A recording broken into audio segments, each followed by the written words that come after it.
नमस्कार, news point लेकर हाजिर हूं मैं राजीव।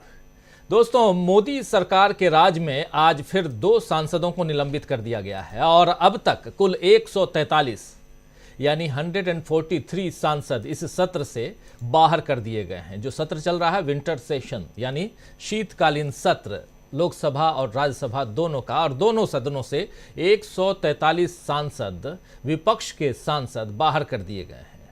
दरअसल मोदी सरकार इस मुगालते में है कि वो विपक्ष की आवाज को दबा सकती है, लेकिन विपक्ष ने अपनी आवाज बाहर और भी ऊंची करके बता दिया है कि अब संसद की लड़ाई सड़क पर आ चुकी है। अब लोकतंत्र का नया रास्ता संसद के भीतर से नहीं बल्कि सड़क पर आम लोगों के बीच जाकर विपक्ष बनाएगा। कांग्रेस जिस तरह से क्राउड फंडिंग की मुहिम को धार दे रही है, वो नई सड़क बनाने का ही एक रास्ता या एक तरीका हो सकता है। इससे पहले राहुल गांधी भारत जोड़ो यात्रा में लोगों से जुड़ ही चुके हैं और अभी फिर मीडिया को 2 टूक जवाब देकर राहुल गांधी ने बता दिया है कि उनकी असली छवि जनता जानती है, इसके लिए उन्हें मीडिया की दरकार नहीं है। धनखड़ मिमिक्री मामला, आप जानते हैं ना, जगदीप धनखड़ देख रहे होंगे, बैठे हुए हैं आसंदी पर, राज्यसभा के सभापति के रूप में और देश के उप राष्ट्रपति भी हैं। जगदीप धनखड़ मिमिक्री मामले में जब राहुल गांधी को घेरने की कोशिश मीडिया ने की तो राहुल गांधी ने क्या जवाब दिया, आइए पहले उसको सुन लेते हैं। सबसे पहले कि राहुल गांधी जब मीडिया से मुखातिब हुए तो मीडिया ने सवाल क्या किया और राहुल गांधी ने क्या कुछ जवाब दिया, पहले सुनिए। राहुल सर, वाइस प्रेसिडेंट कह रहे हैं उसका अपमान किसने किया, कैसे किया? वहाँ पे एमपीज बैठे हुए थे, मैंने उनका वीडियो लिया, मेरा वीडियो मेरे फोन पे है, मीडिया दिखा रहा है, मीडिया कह रहा है, मोदी जी कह रहे हैं, किसी ने कुछ कहा ही नहीं है। अपनी कास्ट पे लिया है सर, वो कह रहे हैं कास्ट का अपमान हुआ, किसानों का अपमान किया आपने। नहीं, सुनिए, देखिए वहाँ पे हमारे 150 एमपीज को बाहर फेंक दिया, ठीक है, उसके बारे में मीडिया में कोई चर्चा नहीं हो रही, ठीक है। उनको आपने पार्लियामेंट से बाहर उठा के फेंक दिया, उसकी कोई चर्चा नहीं हो रही है। अदानी जी पे कोई चर्चा नहीं हो रही है। राफेल पे फ्रांस ने कहा है कि भैया इन्वेस्टिगेशन नहीं अलाउ हो रहा, उस पर कोई चर्चा नहीं हो रही है। बेरोजगारी पे कोई चर्चा नहीं हो रही है। हमारे एमपीज वहां पे दुखी हैं, बाहर बैठे हुए हैं, उन पे आप चर्चा कर रहे हो सर। मिमिक करना इस तरीके से थोड़ा तो न्यूज दिखा दिया करो ना, थोड़ा सा आपकी जिम्मेदारी बनती है। अब आप टोटली मतलब एक लाइन पे चले गए तो क्या करें? सब जो वाइस प्रेसिडेंट ने हालातों का अपमान किया है, जात का अपमान किया है। आपको याद दिला दूं दोस्तों कि आज से ठीक 1 हफ्ता पहले देश तब हक्का बक्का रह गया था जब संसद के भीतर रंगीन धुआं छोड़कर कुछ लोगों ने यह दिखा दिया था कि हमारी संसद कितनी असुरक्षित है और सांसदों की जान को कितना खतरा है। विपक्ष हैरान था, जनता परेशान थी, हैरान थी, लेकिन तब देश के प्रधानमंत्री और गृह मंत्री मध्य प्रदेश, छत्तीसगढ़ और राजस्थान में अपने मुख्यमंत्रियों के शपथ ग्रहण समारोह में व्यस्त थे। उसके बाद हफ्ते भर तक उनकी व्यस्तता शायद बनी रही, इसीलिए गृह मंत्री अब तक संसद के भीतर आकर इस मुद्दे पर जवाब नहीं दे पाए। और जब विपक्ष ने सवाल पूछने शुरू किए तो एक के बाद एक सांसदों के निलंबन का सिलसिला शुरू हुआ और ये गिनती अब तक 143 हो गई है। संसद की चौखट पर मत्था टेकने वाले पीएम नरेंद्र मोदी लोकतंत्र को इस हाल में पहुंचा देंगे, ये उम्मीद शायद देश ने नहीं की थी। लेकिन अब यही कड़वी सच्चाई है दोस्तों। जिन बीजेपी सांसद के पास पर 2 लोग संसद के भीतर घुस आए, वो मैसूर से सांसद प्रताप सिम्हा हैं और अब भी सदन के अंदर हैं, संसद में हैं, और सुरक्षा पर सवाल उठाने वाला तमाम विपक्ष बाहर कर दिया गया है। देखिए क्या जमाना आ गया है, जिसके पास पे कोई अंदर आता है उसको अंदर ही रखा जा रहा है, उसके पास जो पास देने वाला है सिम्हा साहब के, और बाहर कर दिए गए वो लोग जो इस पर सवाल पूछ रहे थे। मोदी सरकार की कमजोरी अब जनता के सामने आ चुकी है, तो अब सरकार अपनी नाकामी छिपाने के लिए मिमिक्री कांड को राष्ट्रीय मुद्दा बना रही है। आप जानते हैं कि टीएमसी सांसद कल्याण बनर्जी ने कल संसद के बाहर सीढ़ियों पर उपराष्ट्रपति जगदीप धनखड़ की नकल उतारी तो उपराष्ट्रपति ने इसे जाट समुदाय के अपमान से जोड़ दिया। धनखड़ ने अपनी बात के लिए संसद को उचित समझा, संसद के उस सदन को और राज्यसभा की आसंदी से अपनी तकलीफ बताई। आइए पहले सुन लेते हैं जगदीप धनखड़ साहब को, आसंदी पर बैठे हुए हैं, बाहर बात हो रही है, सड़क पे जो बात हो रही है उसको सदन के अंदर अपने अपमान से, न सिर्फ खुद के अपमान से बल्कि जाट समुदाय के अपमान से, किसानों के अपमान से जोड़ते हैं। सुन लीजिए जरा, और ये राष्ट्रीय मुद्दा कैसे बन गया है ये भी सुनिए। लेकिन इसके अलावा कल जो बैठक हुई है यहां दिल्ली में, क्या इसकी घबराहट है? जी हां, इंडिया गठबंधन की जो बैठक हुई है उसकी घबराहट है सत्ता पक्ष को। ये सब भी जानेंगे हम, लेकिन पहले जगदीप धनखड़ साहब को सुनते हैं। Nothing will go on record. Digvijay Singh ji, आप अनुभवी नेता हैं, आपने लंबे, मेरी बात तो सुन, आप मेरी बात भी नहीं सुनना चाहते? नहीं, मेरी बात, मेरी पीड़ा नहीं सुनना चाहते? आप कहते हो 138 साल पुरानी पार्टी हो, क्या हुआ है? आपको सब पता है। आपकी चुप्पी मेरे कानों में गूंज रही है, खड़गे जी की चुप्पी मेरे कानों में गूंज रही है। वो लीडर ऑफ अपोजिशन है, कांग्रेस के अध्यक्ष हैं, सबको पता है क्या कुछ हो रहा है। आपको अंदाजा होना चाहिए कि यदि अगर कोई व्यक्ति वीडियोग्राफी कर आनंद लेता है, एम्पलीफाई करता है, ये संस्कार है क्या अपने? यहां तक इस तरह आ गया क्या सर? ये है दिग्विजय सिंह जी, मेरी बात सुन लीजिए। जगदीप धनखड़ की कितनी बेइज्जती करो, मुझे कोई चिंता नहीं है। भारत के उपराष्ट्रपति की, किसान समाज की, मेरे वर्ग की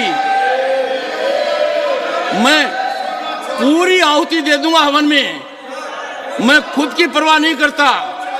मेरी बेइज्जती कोई करता है मैं सहन करता हूं, खून की घूंट पीता हूं, पर मैं ये बर्दाश्त कभी नहीं करूंगा कि मेरे पद की गरिमा मैं सुरक्षित नहीं रख पाया। इस सदन की गरिमा को सुरक्षित रखना मेरा काम है, इस पद की गरिमा रखना मेरा काम है। आप अंदाजा नहीं लगा सकते क्या हुआ है।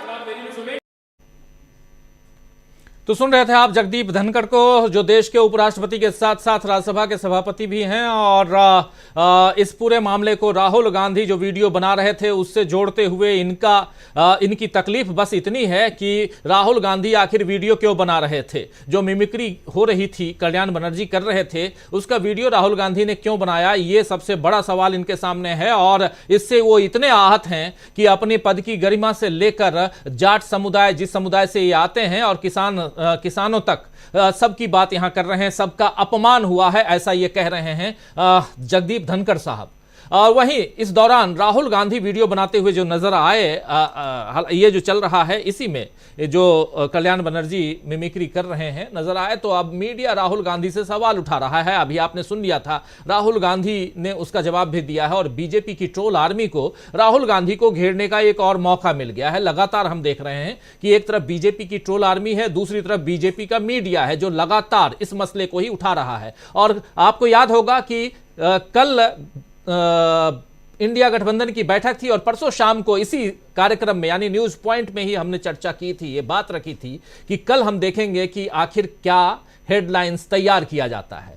तो कल का हेडलाइन जो है, कल जो बीता हुआ कल है, उस कल हेडलाइंस को तैयार कर लिया गया, और उस हेडलाइन में राहुल गांधी सबसे ऊपर थे, और राहुल गांधी ने जगदीप धनखड़ का अपमान किया है, यह कहा जा रहा है। राहुल गांधी मिमिक्री नहीं कर रहे थे, राहुल गांधी वहां शांतचित्त खड़े थे, और कोई मिमिक्री कर रहा है तो उसका वो वीडियो बना रहे थे। कहां तक कितना अपमान है ये तो इस जो ये नया भारत है इसके जो करता धरता लोग हैं वही बताएंगे, और वही बता भी रहे हैं।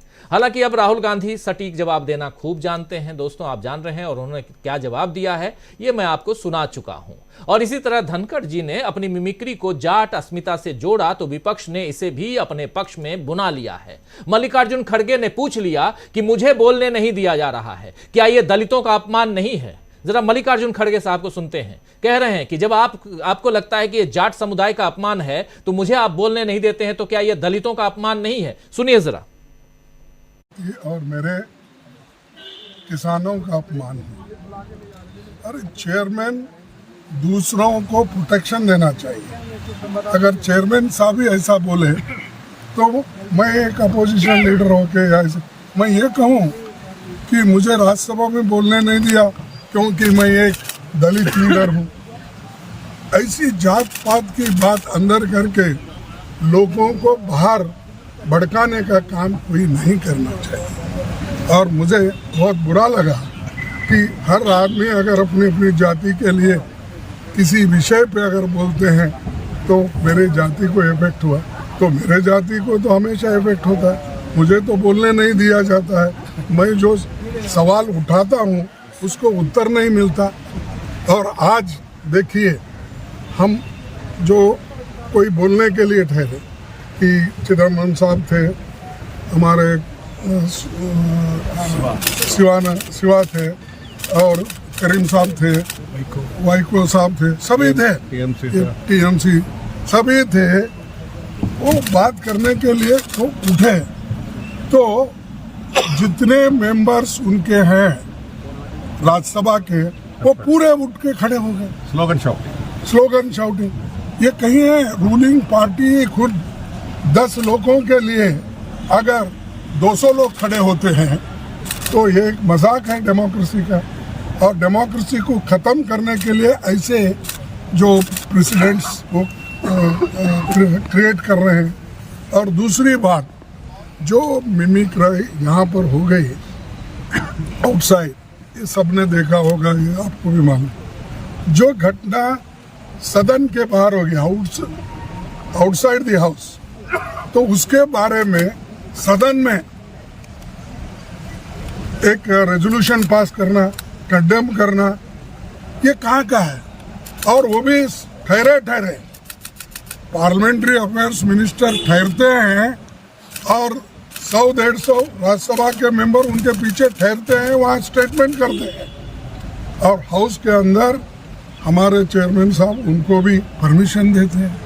और हम सच्चाई बोलने के लिए हमको परमिशन नहीं मिल रहा है।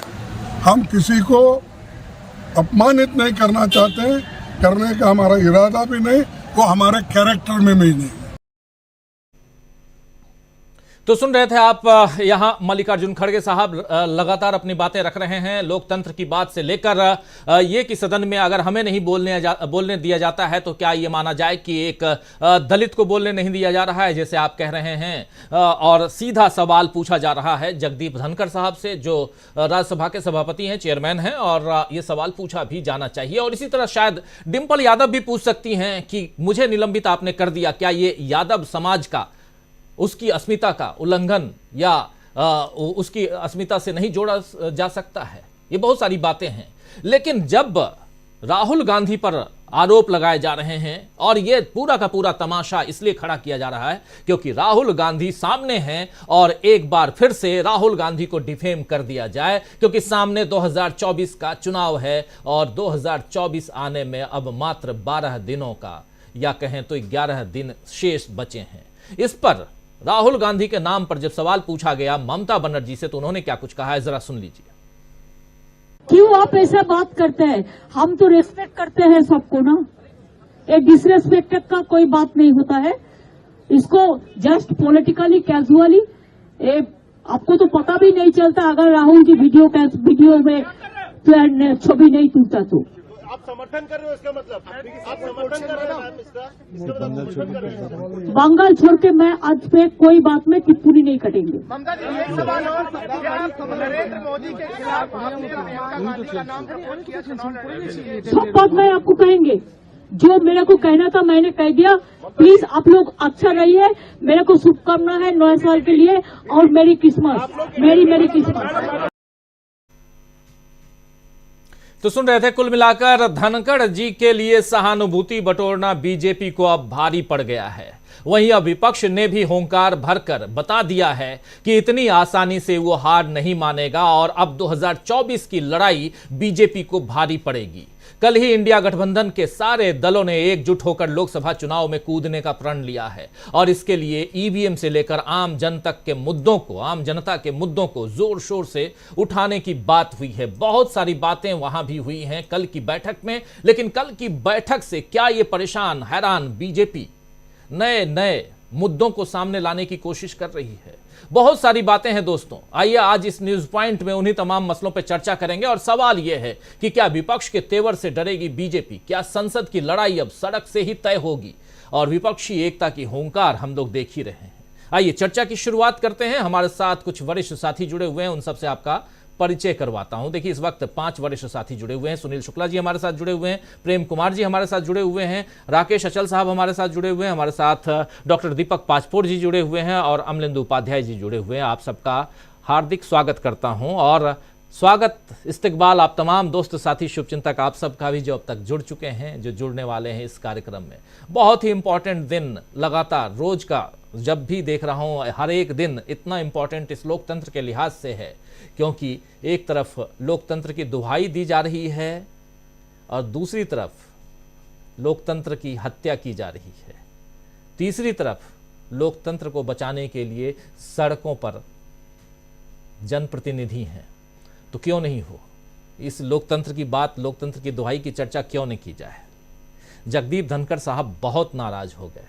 उनकी नाराजगी इतनी हुई कि उनके नाम पर कितनों का समर्थन, राष्ट्रपति महोदया ने भी आज सुबह ट्वीट करके इस पूरे घटनाक्रम की भर्त्सना की और जगदीप धनखड़ साहब के पक्ष में अपनी बात रखी। तो राष्ट्रपति से लेकर एक बीजेपी के कार्यकर्ता तक सब जगदीप धनखड़ साहब के साथ में है। अच्छी बात है, होना चाहिए, लेकिन क्या इस देश से मिमिक्री को खत्म कर दिया जाना चाहिए? यह भी एक बड़ा सवाल है। अब आप कह दीजिए कि नहीं, कोई किसी की मिमिक्री नहीं करेगा। मिमिक्री आप समझते हैं ना दोस्तों, कोई किसी की मिमिक्री नहीं करेगा। अब ये आप कह दीजिए, फरमान जारी कर दीजिए, क्योंकि अब तो सदन के अंदर विपक्ष है ही नहीं। विपक्ष तो बाहर है, सबको आपने बाहर कर दिया और आप धड़ाधड़ नए बिल पास करवा रहे हैं। एक बिल ये भी पास कर दीजिए, कल को कह दीजिए कि अब कोई चैनल वाइनल कुछ नहीं चलेगा, कोई मिमिक्री कुछ नहीं होगी, बात सिर्फ होगी हमारी, वो भी कर सकते हैं। लेकिन प्रेम कुमार जी, मिमिक्री से इतर कल के जो इंडिया गठबंधन की बैठक है वहीं से आज की चर्चा शुरू करते हैं। और राहुल गांधी क्यों सेंटर पॉइंट में आ गए हैं आखिर अचानक फिर से? ये चर्चा जरूरी इसलिए भी है क्योंकि देखिए, सब आपने अभी सुन लिया जगदीप धनखड़ साहब आसंदी पर बैठकर क्या कह रहे थे कि एक आदमी जो है वो वीडियो बना रहा है। उनको तकलीफ वो नहीं है कि कल्याण बनर्जी क्या कर रहे हैं, उनको तकलीफ राहुल गांधी से है कि वो वीडियो को बना रहे हैं। और जितने भी ट्वीट्स आप देख लीजिए, जितने बयान देख लीजिए, जो भी देख लीजिए, सब में राहुल गांधी से तकलीफ है, किसी को कल्याण बनर्जी से तकलीफ नहीं है। आखिर किस दिशा में जा रहा है देश, प्रेम कुमार जी? जी देखिए राजीव जी, ये पूरा पैटर्न ही समझना पड़ेगा। ये आप इंडिया गठबंधन की बैठक से बात शुरू करना चाहते हैं और उस गठबंधन से के जो नतीजे हैं, उसके जो तेवर हैं, उसका जो आउटकम है, वो सत्ताधारी दलों के लिए एक चुनौती है और ये चुनौती उनके लिए चिंता के स्तर पर है। यही कारण है कि सारी चीजें एक दूसरे से जुड़ती दिख रही है। एक मिमिक्री का मसला जो है, उपराष्ट्रपति इसको उठाते हैं और एक दिन बाद उठाते हैं। आप देखिए, सेम डे कोई नहीं उठाता है, यानी कि रात में रणनीति बनती है इंडिया गठबंधन के बाद। सबको राहुल गांधी का वीडियो लेना, उसमें से एक टेक लगता है और उसके बाद में उपराष्ट्रपति अपने पद की मर्यादा को तार करते हैं। वो कहते हैं कि मेरे पद की मर्यादा तार हुई है, लेकिन मैं उलट कर आपको दिखाना और बताना चाहता हूं अपने दर्शकों को कि उपराष्ट्रपति जी ने अपने पद की मर्यादा को तार कैसे किया। एक उपराष्ट्रपति अपने आप को जाट बता रहा है। क्या जी उपराष्ट्रपति जाट समुदाय का प्रतिनिधित्व करते हैं? इस देश के संवैधानिक पद पर बैठे हुए कोई भी व्यक्ति किसी एक समुदाय का प्रतिनिधित्व नहीं कर रहे होते हैं। अगर वो जाट समुदाय का प्रतिनिधित्व करते हैं तो हम आपको याद दिलाना चाहते हैं इसी सदन में, राज्यसभा में ही दानिश अली को क्या क्या नहीं बोला गया रमेश विधुड़ी की तरफ से, उग्रवादी, कटुआ और ऐसे शब्द जो एक समुदाय के सीधे खिलाफ, उसमें कोई दो राय भी नहीं होगी, वो एक समुदाय के खिलाफ बोले गए शब्द थे। तो क्या हमें देखना पड़ेगा ना, इस देश का जो मुस्लिम समुदाय है वो धनखड़ जी से ज्यादा संयम वाला है। धनखड़ जी ने तो अपने आप को जाट समुदाय बता दिया, दानिश अली ने नहीं बताया, या मुसलमानों ने उन लोगों की तरह व्यवहार नहीं किया जो लोग जाट से जोड़ रहे हैं। तो ये उपराष्ट्रपति के लिए, जो कि राज्यसभा के सर्वे सर्वा होते हैं, वो घटना उदाहरण है।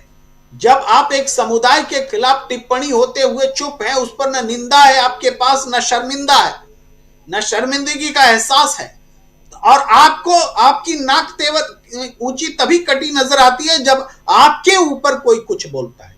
क्या सदन की मर्यादा उपराष्ट्रपति की मर्यादा से बड़ी है कि नहीं? उपराष्ट्रपति सदन की मर्यादा पर चुप है और अपनी मर्यादा का डंका पीट रहे हैं कि मेरी मर्यादा चली गई।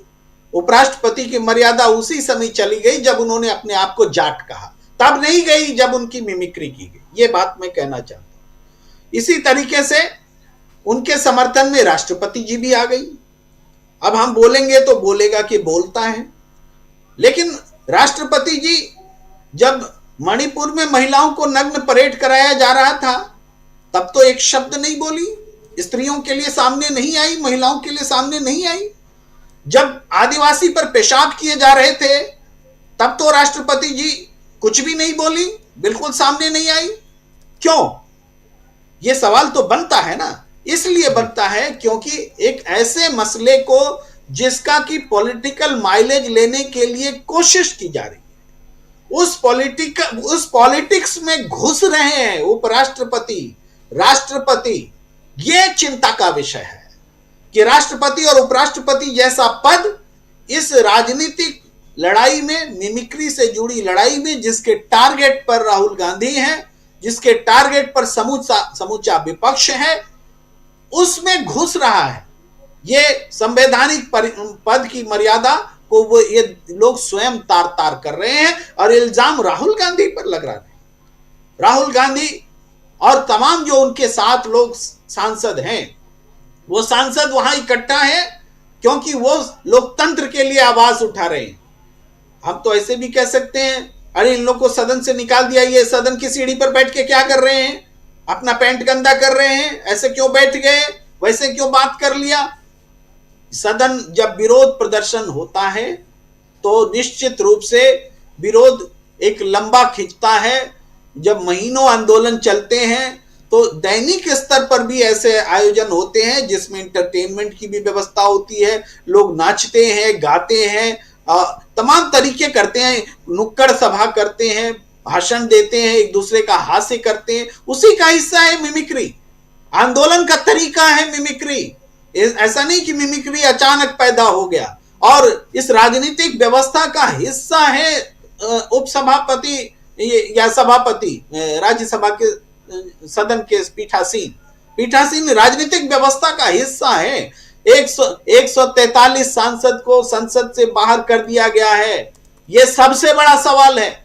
लेकिन आपदा में अवसर खोजने वाली पार्टी उस मूल विषय पर, आपदा पर कुछ नहीं बोलती, सांसदों के बहिष्कार पर कुछ नहीं बोलती। उसके बाद की प्रतिक्रियाओं में से एक प्रतिक्रिया को सेलेक्ट करके उसको अवसर बनाने का प्रयास करती है। यही बात, यही पैटर्न हर जगह दिखता है।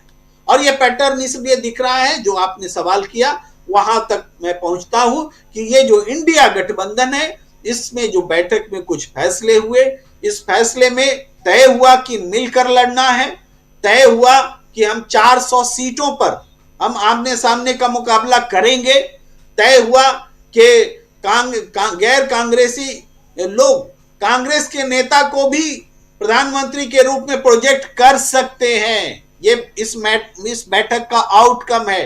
पहले लोग बोलते थे कि कांग्रेस को कौन लीडर मानेगा, आज कांग्रेस को लीडर मानते हुए दिखे ममता बनर्जी, अरविंद केजरीवाल। उन्होंने खड़गे जी को प्रधानमंत्री पद का चाहा कि ये प्रधानमंत्री पद के उम्मीदवार हो।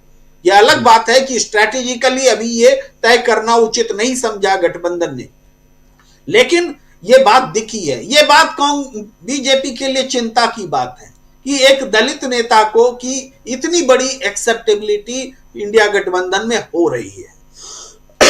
अब यहां पर यह भी तय हुआ, खुद खड़गे जी ने बताया कि पंजाब और दिल्ली जैसे प्रदेश में भी हम इस मुद्दों को बैठ करके सुलझा लेंगे सीट शेयरिंग के ख्याल से।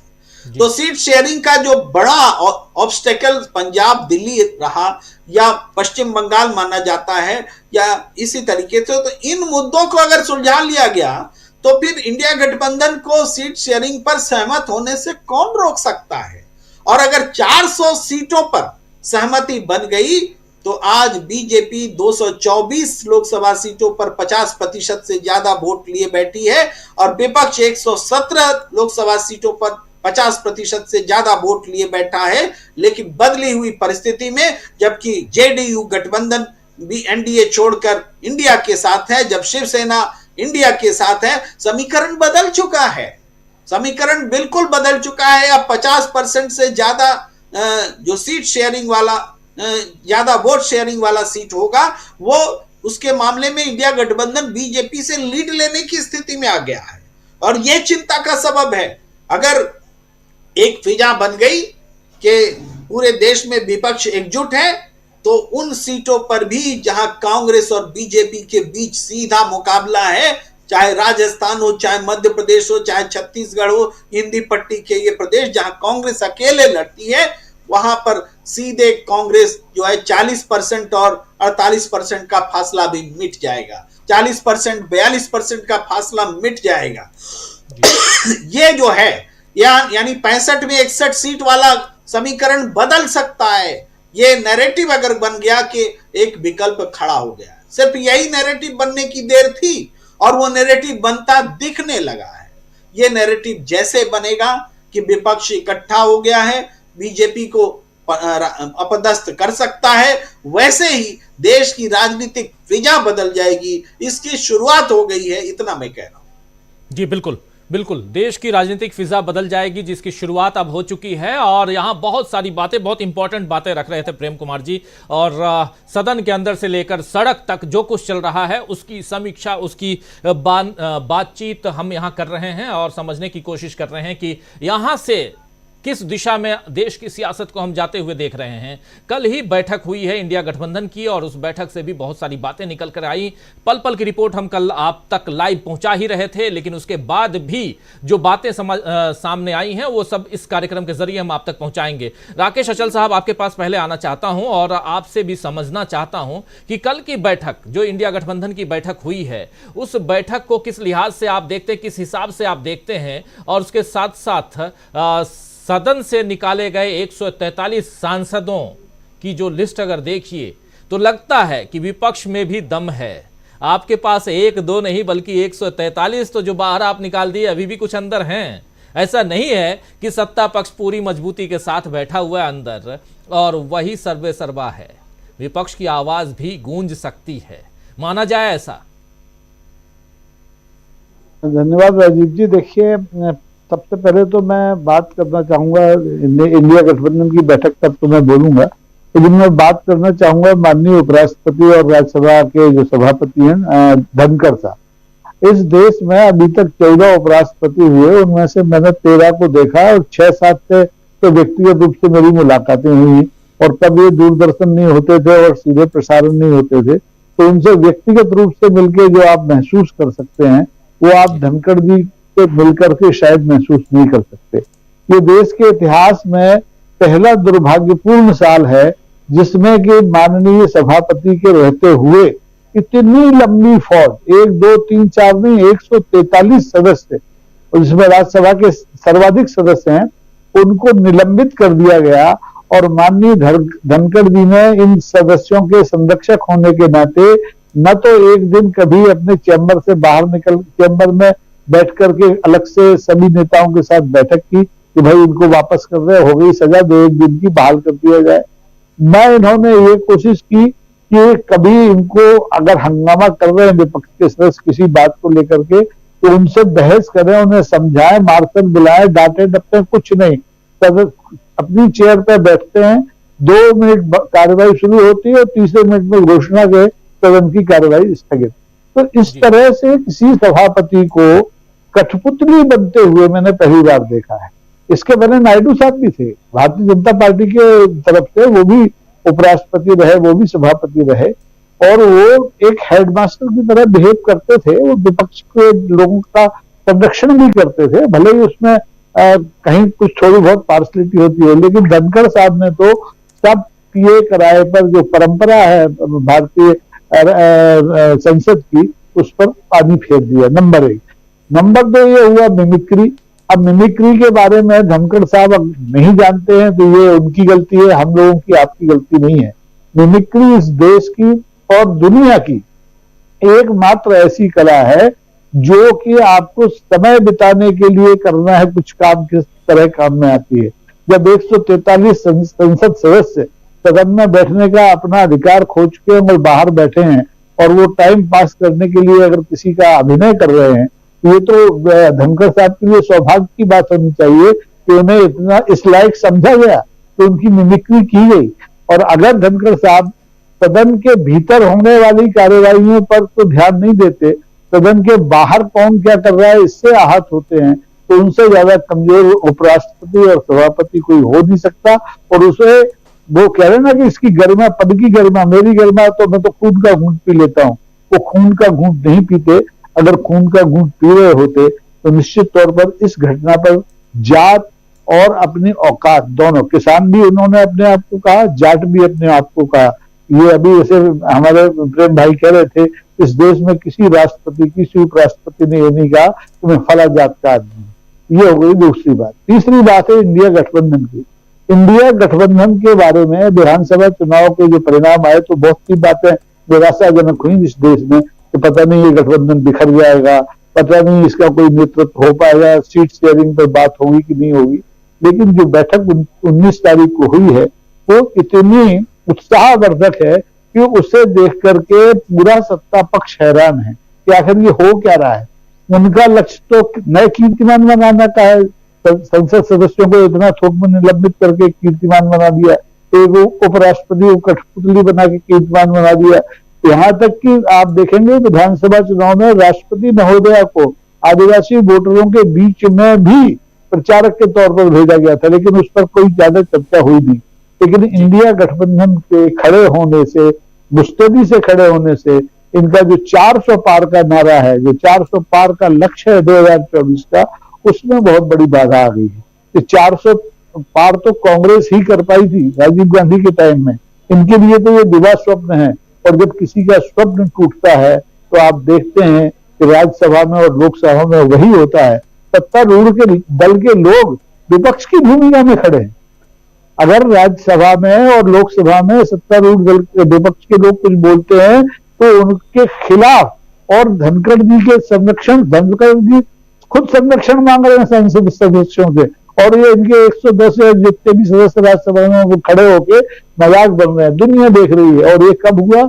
अभी पिछले दिनों, अगर आपको याद हो, श्रीलंका का सांसदों का एक दल सदन में बैठा था और उस समय मुश्किल से 3 मिनट कार्रवाई की और सदन स्थगित कर दिया। आप दुनिया में संदेश क्या दे रहे हैं? लोकतंत्र का गला किस तरह से घोंटा जाता है ये दुनिया अब देख रही है, 2023 के जाते जाते देख रही है। 9 साल तो आपने जो किया सो किया, उस पर कोई बात नहीं, लेकिन अब ये पूरी दुनिया में डंका बज चुका है कि भारत में लोकतंत्र पूरी तरह से खतरे में है। उसका गला घोटा जा रहा है। निर्वाचित सांसदों का 1, 2, 3 नहीं, 143 के मुंह पर टेप लगा दिया गया है, उन्हें सदन के बाहर धकेला दिया गया है। और ऐसी शर्मनाक स्थिति में अगर कोई सभापति सदन पर बैठा है तो ये बहुत ही अफसोसनाक बात है। मैं अगर उनकी जगह होता तो मैं तो कब से इस्तीफा देकर घर चला जाता कि मैं ऐसे इतनी बड़ी तादाद में किसी भी प्रतिनिधि को निलंबित नहीं कर सकता, चाहे मुझे कोई भी आका मेरा कहता रहता। लेकिन धनखड़ साहब हैं, वो राज्यपाल जब थे पश्चिम बंगाल के, तो उन्होंने महिलाओं का कितना मान सम्मान किया ये सारी दुनिया जानती है। और अब वो अपने मान अपमान के लिए रो रहे हैं। दिग्विजय सिंह जी से कह रहे हैं कि आप सब देख रहे हैं।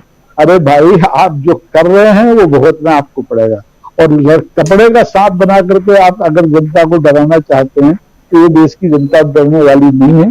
उसको मालूम है कि मुकाबला करने के लिए अभी भी संसद के बाहर खड़े हुए लोग कल सड़कों पर आएंगे, और अगर आप सदन के भीतर नहीं बोलने देंगे तो सदन के बाहर सड़कों पर बोलेंगे, जनता के मुद्दों पर बोलेंगे, और इस चुनाव में आपके उड़ते हुए घोड़े की टांग पकड़ेंगे।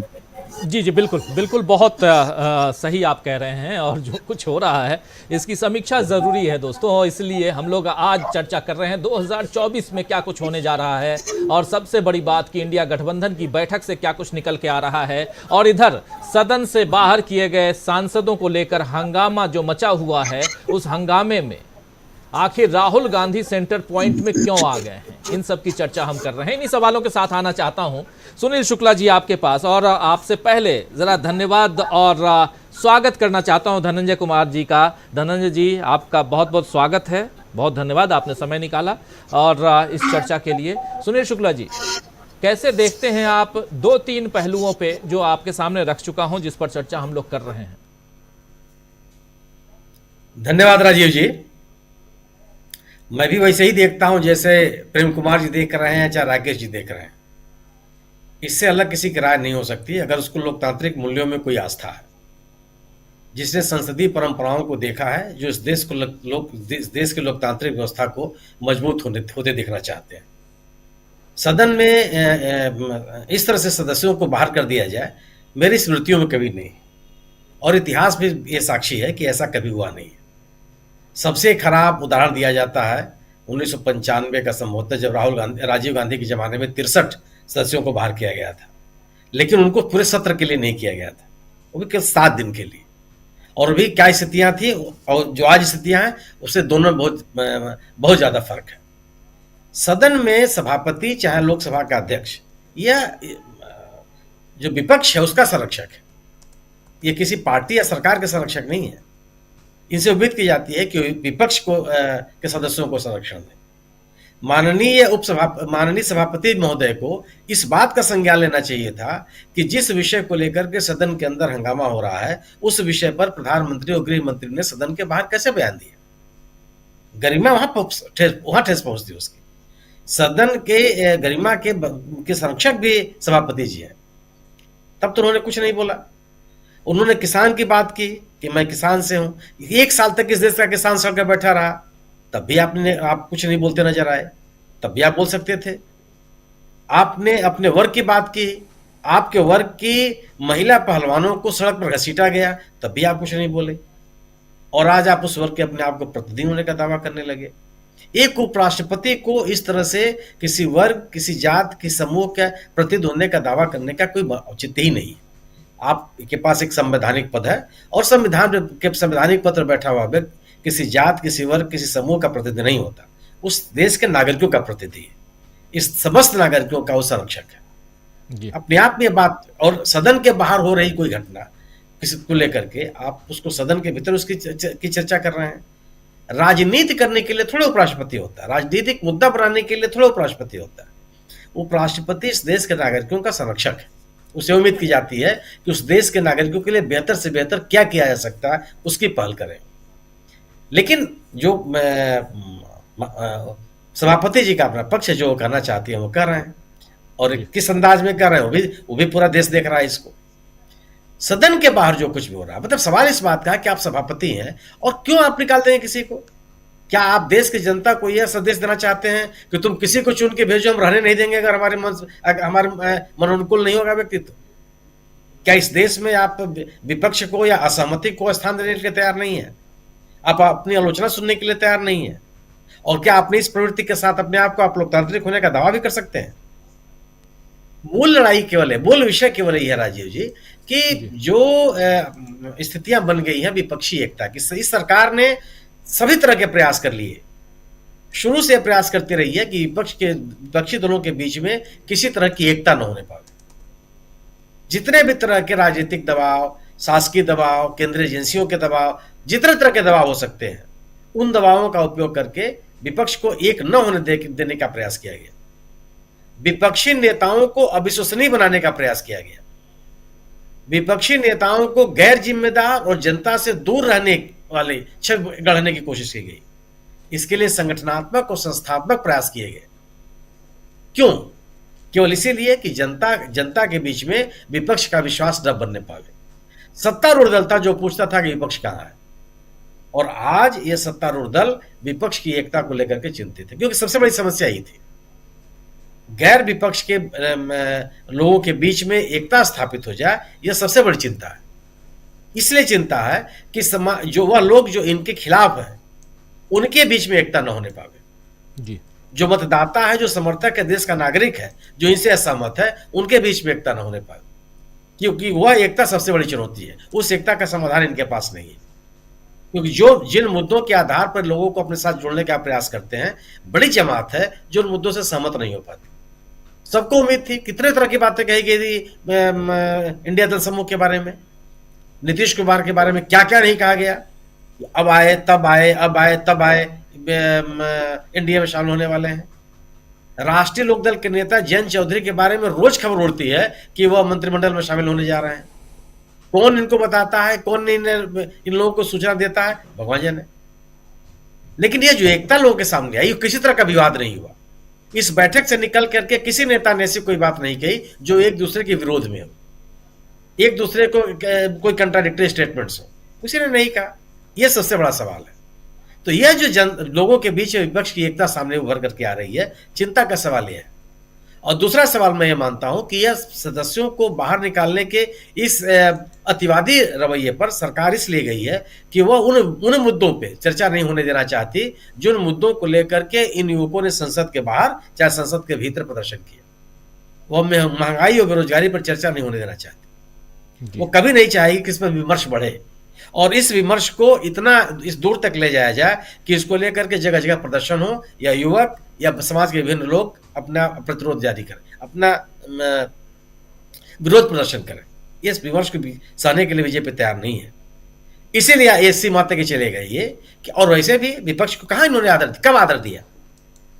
एक को आप कोई सर्वदलीय बैठक हुई हो या सरकार की ओर से किसी भी विषय पर कोई सर्वदलीय बैठक बुलाने का प्रयास किया गया हो, विपक्ष की राय लेने की कोशिश की गई हो, विपक्ष की राय पे कभी संशोधन या सुधार की कोई बात कही गई हो जी। जो सरकार बिलों को पास करने के पहले उनको सिलेक्ट कमेटी में भेजने की जो एक बहुत ही सुदृढ़ परंपरा रही हो देश में, उसको एकदम खारिज करती नजर आए, उसे कैसे उम्मीद कर सकते हैं कि वो विपक्ष से बहस करें? ये और मेरा अपना ये मानना यह है कि जो सड़क पर उतर रहे हैं ये सांसद लोग, ये विपक्षी दल, यही जरूरत है। क्योंकि जो बार बार एक विमर्श होता है कि जो सहमति केंद्रीय नेताओं, विभिन्न पार्टी के नेताओं के बीच में आपसी सहमति होती है, उसको उनके कार्यकर्ताओं तक कैसे पहुंचाया जाए। मेरा अपना मानना है कि सड़क पर उतरने की जो राजनीतिक लड़ाई है, उसके माध्यम से ही कार्यकर्ताओं तक इस सहमति को आप पहुंचा सकते हैं। एक दूसरे के साथ सहयोग करने, एक दूसरे के साथ खड़े होने या किसी भी लड़ाई को मिलकर के लड़ने का जो संदेश है, वो इस राजनीतिक लड़ाई के माध्यम से ही आप कार्यकर्ताओं तक पहुंचा सकते हैं। 22 तारीख का जो राष्ट्रव्यापी प्रदर्शन है, वो उसकी तरफ बढ़ता हुआ एक कदम है। और मैं मानता हूं कि सड़क की जो राजनीतिक लड़ाई है, उस उद्देश्य को पूरा करेगी जो उसकी चाहत सबके मन में है कि जिन मुद्दों पर, जिन विचारों पर, जिस कार्यक्रम पर विभिन्न दलों के राजनीतिक नेता सहमत हो रहे हैं, वह उन राजनीतिक दलों के कार्यकर्ताओं तक भी संदेश जाए। और इसकी पूर्ति केवल सड़क की लड़ाई से ही आप कर सकते हैं। मुझे लगता है कि 22 तारीख के राष्ट्रव्यापी प्रदर्शन के माध्यम से विपक्ष उसकी तरफ भी बढ़ता हुआ दिख रहा है। ये जो सदन के भीतर या सदन मिमिक्री के लिए बात हो रही है, मिमिक्री किसकी? मिमिक्री में तो मैं मानता हूं कि अगर सामान्य व्यक्ति की मिमिक्री थोड़ी होती है, जिस किसी की मिमिक्री हो, वो यह कम से कम मान लेना चाहिए कि समाज में उसकी एक प्रतिष्ठा है। बिल्कुल। जवाहरलाल नेहरू की मिमिक्री हो सकती थी ना, हमारी आपकी थोड़ी कोई मिमिक्री करने जा रहा है। कौन सुनेगा, कौन देखेगा, कौन उसमें हंसेगा? माननीय उपसभापति महोदय को तो गर्व करना चाहिए कि कम से कम कल्याण बनर्जी ने उनको इसका दर्जा देते हैं कि देश के लोग उनके नाम से परिचित है, उनके नाम में मिमिक्री की जा सकती है। अगर मिमिक्री नहीं होगी तो कार्टून नहीं छपेंगे। फिर तो जितने कार्टूनिस्ट हैं अखबारों के, आर के लक्ष्मण को तो पता नहीं कब लोग जेल भेज दिए होते। किसके बारे में उन्होंने कार्टून नहीं बनाया है? एक बार मैं उस कार्यक्रम में था, अखिलेश यादव ने अपने ऊपर बनाए गए कार्टूनों की एक पुस्तिका जारी की और हर पन्ने को पलट करके हंस रहे थे। आप में यह साहस होना चाहिए। अगर आप अपनी आलोचना नहीं बर्दाश्त कर सकते हैं तो फिर लोकतांत्रिक मूल्यों के प्रति आप अपनी आस्था का दावा नहीं कर सकते। जी बिल्कुल, आप सही कह रहे हैं। और आलोचना को भी सहना आना चाहिए। और आलोचना कई बार अगर उसको आपको दिल पे ले लेते हैं, जैसे आज धनखड़ साहब कह रहे थे कि मैं कितना आहत हुआ हूं। आखिर इसमें आहत होने वाली बात क्या है? लेकिन आहत अगर हुए हैं तो इसलिए नहीं कि कल्याण बनर्जी मिमिक्री कर रहे थे, इसलिए आप आहत हुए हैं क्योंकि उस मिमिक्री का वीडियो बना रहे थे अपने मोबाइल से राहुल गांधी। राहुल गांधी से मीडिया ने जब इस बारे में पूछा तो एक बार फिर से सुन लेते हैं। उनके लिए, उन तमाम साथियों के लिए बहुत ज़रूरी है क्योंकि सेंटर पॉइंट में राहुल गांधी हैं, इसलिए। तो राहुल गांधी ने जवाब क्या दिया है ज़रा सुन लेते हैं फिर से कि आज जब मीडिया से मुखातिब हुए और सवाल तो यही होना ही था, क्या कुछ कह रहे हैं राहुल गांधी, सुनिए ज़रा। राहुल सर, वाइस प्रेसिडेंट कह रही है उसका अपमान किसने किया, कैसे किया? वहां पे एमपीज बैठे हुए थे, मैंने उनका वीडियो लिया। मेरा वीडियो मेरे फोन पे है, मीडिया दिखा रहा है, मीडिया कह रहा है, मोदी जी कह रहे हैं, किसी ने कुछ कहा ही नहीं है। अपनी कास्ट पे लिया है सर, वो कह रहे हैं कास्ट का पालुआ, किसानों का अपमान किया आपने। नहीं, सुनिए, देखिए वहां पे हमारे 150 एमपीज को बाहर फेंक दिया, ठीक है? उसके बारे में मीडिया में कोई चर्चा नहीं हो रही है, ठीक है? उनको आपने पार्लियामेंट से बाहर उठा के फेंक दिया, उसकी कोई चर्चा नहीं हो रही है। अदानी जी पे कोई चर्चा नहीं हो रही है। राफेल पे फ्रांस ने कहा है कि भैया इन्वेस्टिगेशन नहीं अलाउ हो रहा, उस पर कोई चर्चा नहीं हो रही है। बेरोजगारी पे कोई चर्चा नहीं हो रही है। हमारे एमपीज वहां पे दुखी हैं, बाहर बैठे हुए हैं, उन पे आप चर्चा कर रहे हो।